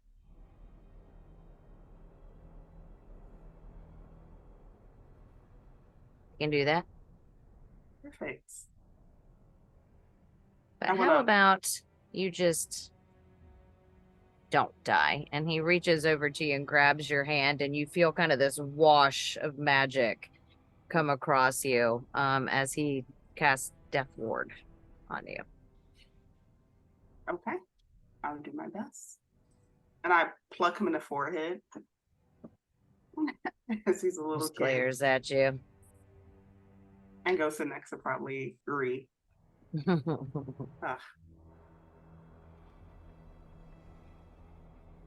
Did he tell you anything? Absolutely nothing. No. Okay. No.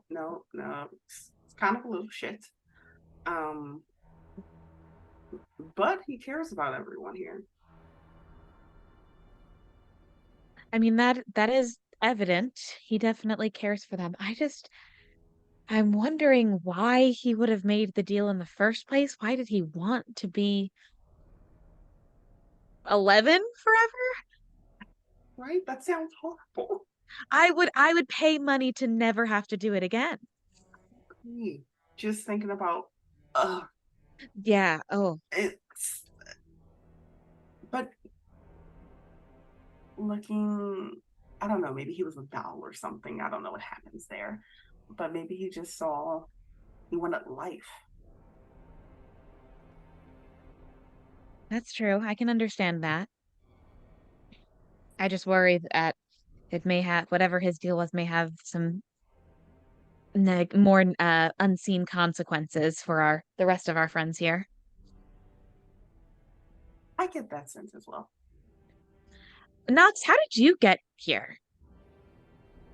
Oh, so hilariously enough, I went home and my husband was there telling me that my child was missing. He's not necessarily fighting inclined. So I followed some breadcrumbs and found my way here. I tend to hunt creatures. All right. And will your breadcrumbs be able to lead you back home? Take you back home? I'll always find a way. All right. I'm just interested in trying to find a way to get the rest of the children, except maybe Will, where they belong. I did want to know, where do we know if their parents are alive, or are they just kidnapped? My thought process is that they went missing from the carnival. However, maybe days ago, maybe years ago, and their families probably know they're missing, but don't know where they are or how to get them back. So my main concern was getting my son back to me. Now, with a short, let's say, hick in a road, killing a hag, and then getting home. So If I find a way, I will certainly let you know. I'm interested in making sure these children are safe. Me too. I'll work on it as well, but I think killing the hag is priority number one. Yeah, I think that will help us out a lot. And then there's a group of them as well, which is never a good thing. Yes, that's true. But they seem to be all dispersed, which is good. Yeah, I have not had to fight a coven, and I don't have an interest in doing so. Well, I've only fought the one hag, and it was relatively well. So hopefully we can help you out. Keep us all safe. Then let's help each other out. Cool. Okay. Echo wants to walk over to Ree. I have a question. Sure. What's up, Echo? I think I'm the youngest one here. That's probably true, even including the children. How old are you? Near 5. Yes, then Yeah. you are definitely the youngest one here. Is that your question? Does that mean I'm not allowed to take care of Juniper by myself? Oh. Oh. Well, I think that I just want her to be safe. I think you're doing a great job of taking care of Juniper, Echo. And a lot of times, parents give their young children pets as a way to see if they can handle responsibility. So, if anything, this could just be part of your growing up process. If this helps. Very well. So the children will battle to save their pets as well. Echo, if this helps at all, just keep in mind everyone's different. So 5 in what you are, you may very well be an adult already. Acceptable. Yes, you don't need permission from anyone. Very well. I will go back to Juniper. Turns on their heel and walk away. Are you going to sleep, everyone? I need to keep an eye on you if you're on the ground.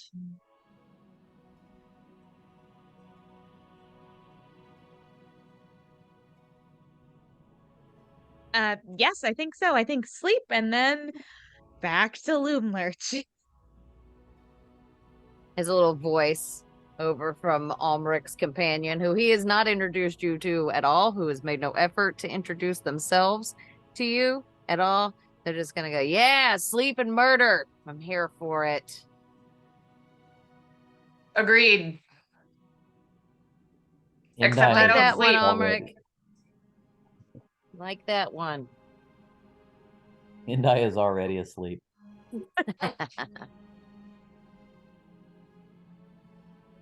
Knox is not going to sleep anytime soon. Dash, are you still kind of up and antsy after Indai falls asleep?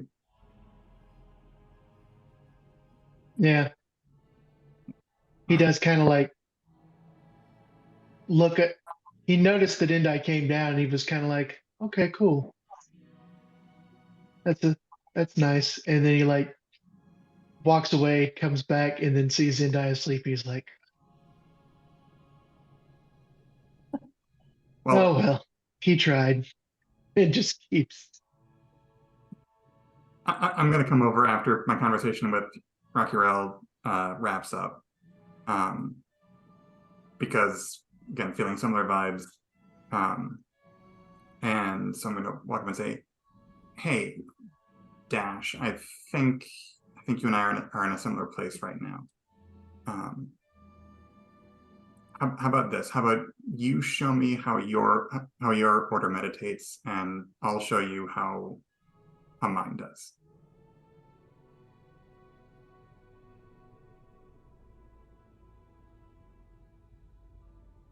I really am not in a meditative mood, but I do know that is when it needs to happen the most. So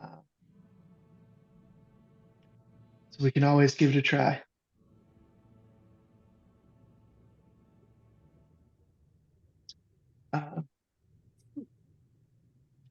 I mean, as far as my training is concerned, it's just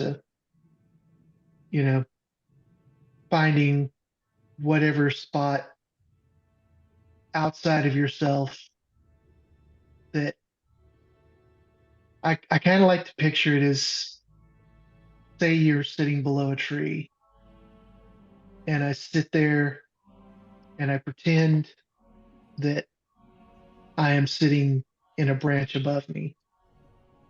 And I sit on that branch and I watch myself. And I watch myself to see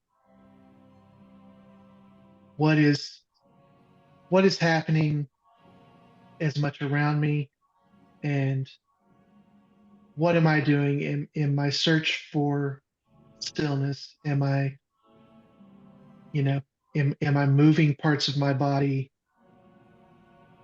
just subconsciously? Am I doing anything that is distracting to the stillness that I'm looking for?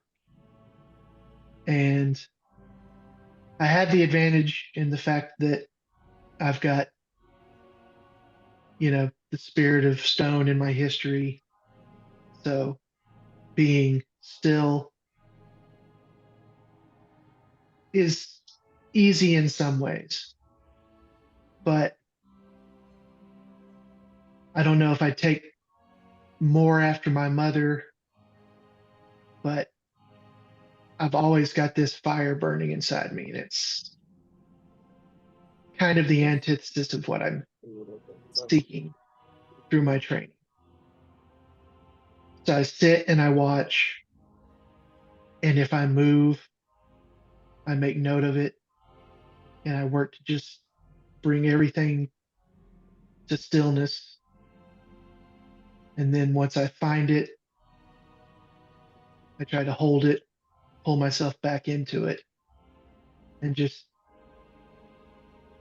kind of hold on to it for as long as I can. And I've gotten a lot better at it. I can hold it for a lot longer than I ever could when I was younger. But when times like these come, it's hard. So I don't know if that makes sense to you in your ways. That's just how that my master gave vague suggestions, and I had to kind of find what worked for me.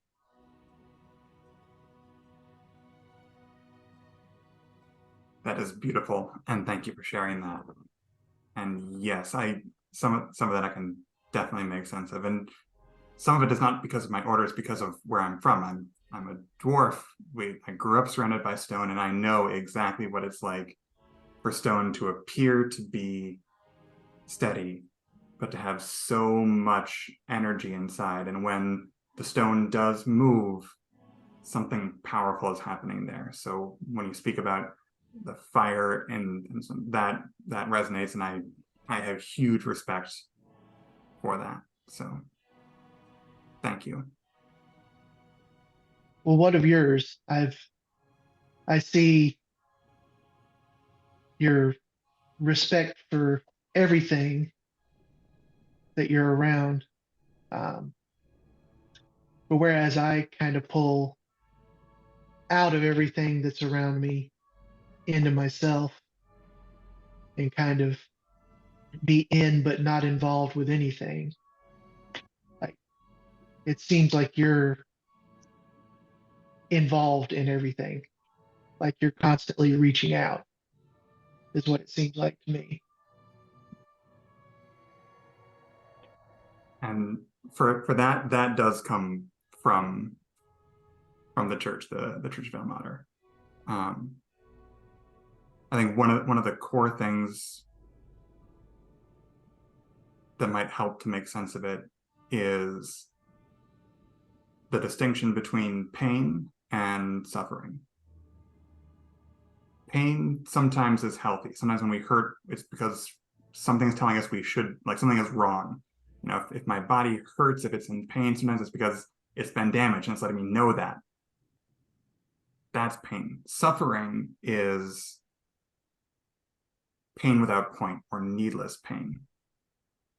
And it can be inflicted by somebody else. It can be inflicted by ourselves on ourselves. Goodness knows I spent a lot of time there before that gruff woman over there literally picked me up out of a gutter and helped get me onto a different path. And so for me, it's about finding where is there pain and where is there suffering. And pain we can learn from, pain we can endure, suffering we try to stop.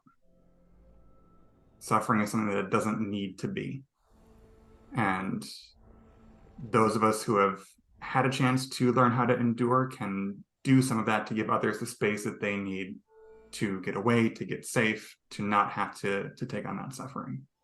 And for me, it's finding those other people and having the chance to do that, and thinking about wherever that's happening and what we can do to try to make it better. That's what keeps me from continuing to inflict suffering on myself. And so for me, that's what I keep coming back to. That's my centering place. And so that's why every day, I don't think I've ever talked about this with anybody in the group, but at the end of the day, when you see me being quiet, I'm thinking about who we might have encountered or what we've experienced as a group, and thinking about where there may have been needless suffering, and thinking about, were we able to make it better? Is there a way for us to make it better in the future, to alleviate that and give those folks the space that they need to heal and get better and get past the suffering that they're enduring? And that gives me something to think about for the morning.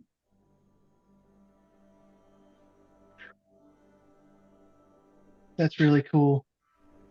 That's a lot of thinking. That's beyond me.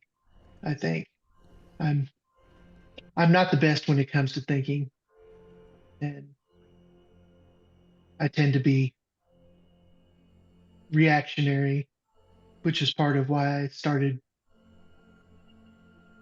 why my parents suggested that I start training, to temper that a little bit. Sometimes when I'm being still, it's only because I'm wanting to twitch so badly that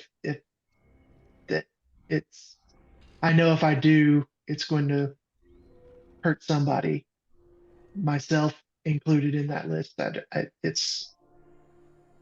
I don't want to be out of control, and so I have to fight it constantly, because I want to be, if I see a challenge or something that's hurting myself or others, I want to react. And usually it's not the smart choice. So I've learned to temper myself in that, but it is really, really hard here.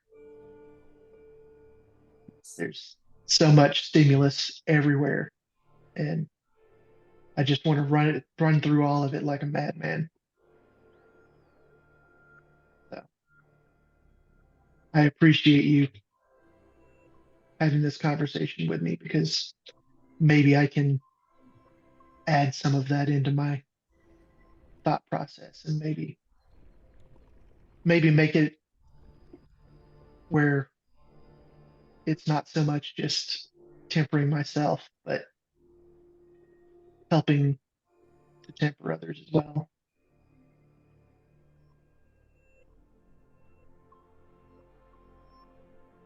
But I still want to fuck her up so bad.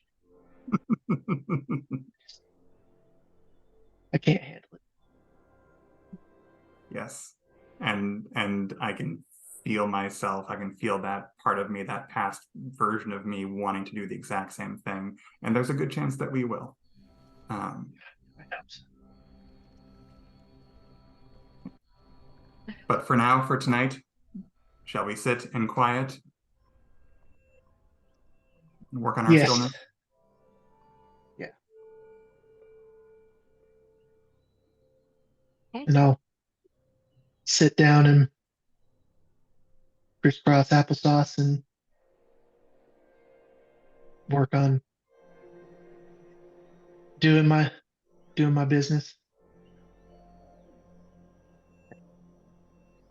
Right, you bring yourselves to a point of stillness, calm, and mindful meditation. Is everybody else? I know Indai, you've already drifted off to sleep.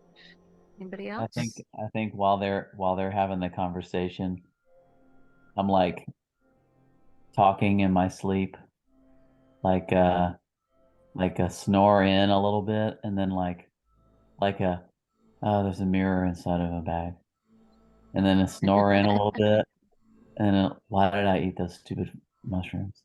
And then a snore in a little bit, and then I'm like, and then I put a bag inside of a bag, and that wasn't good. Like I just keep going over all these like things while I'm sleeping, and like it's like that's how I think that's how Indai subconsciously reflects through everything that he does. And so that so that the next day he'll be like, okay, I think I know what to do now. That's how we learn. All right. Still got Nox, Victory, and Echo. Actually, wait, I do have one thing I would like to do. Yes. Okay. As everyone's kind of turning in for the night, we're doing our own thing. She's gonna like come down from the tree and walk a little bit off, sit in the forest, and try to commune with her patron. Okay. Mm-hmm. Excellent. You have to remind me what commune does. Is that the 3 questions? Yes, no? No? No. This is just No. purely reaching out. Okay. Yeah, so no spells, just reaching out with her pack blade at hand, saying, I know you already own a piece of myself. If we are successful in taking the head of this hag,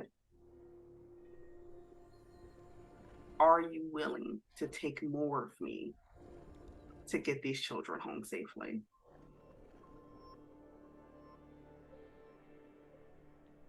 You have kind of a very heavy feeling settle over you, like a weighted shawl comes down over your shoulders, and it kind of, drops your shoulders down into a more relaxed posture. And there's a whisper kind of in your ear, and it just goes, of course. Sensational.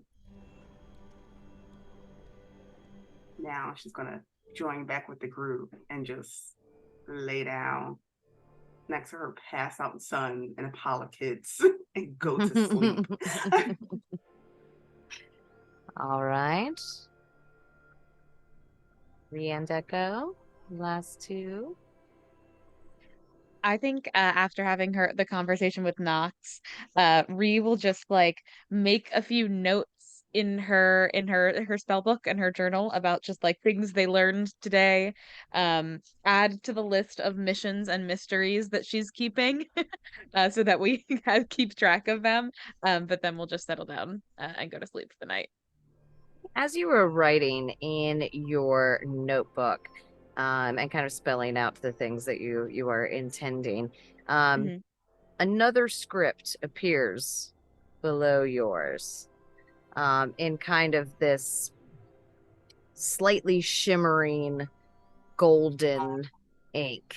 And it just says, go home.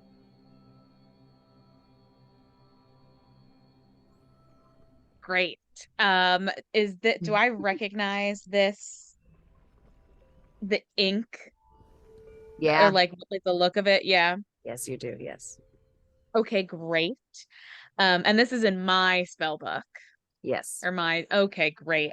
I rip out the page and toss it in the fire and slam my book shut. Okay. It burns a kind of a weird green color. And before I slam it shut, I'll just like wipe any like residue or like just make sure that there's no like ink blots or ink stains of the other one on those pages, and then slam it shut and very hurriedly like try and lay down and go to sleep, but just kind of be staring in the distance for a while. All right. Echo. As everybody's settling down, I'm gonna have a kind of hushed conversation with Juniper. Like, they're all upset. I don't know. You will make them feel better. I don't know. She wrinkles her furry eyebrows at you. Just let them pet you. So I'm gonna walk over in front of Dash and Amrik and just dump like a bunch of the little meat and whatnot right in front of them. Meat cubes. Yeah. Then She walk a little ways off, sit down, and do a sentry's rest. Juniper looks over at you, and if owlbears could have expression, it would be one of incredulousness. She's like, really? Right. She gives a big huff. Walks over to Almric and just headbutts him, where he like wobbles in his crisscross applesauce, and then goes over and snuffles at Dash's top of his head, gives him a quick lick, and looks back at you, Echo. Doing good, buddy. She's just gonna like settle herself between the two of them. And just slightly fuzzy weight in between on each of you. I'll lean And a into it sentry's bit. wrist? Yeah, of course you will. It's Juniper. She's amazing. All right, a sentry's rest for you, Echo. I would like for you to make a perception check for me, please.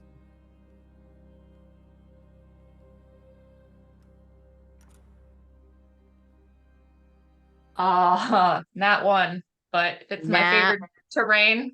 It is your favorite terrain. So 14, 15. So 14. 15. 15. Okay. All right. 15. Okay. All right.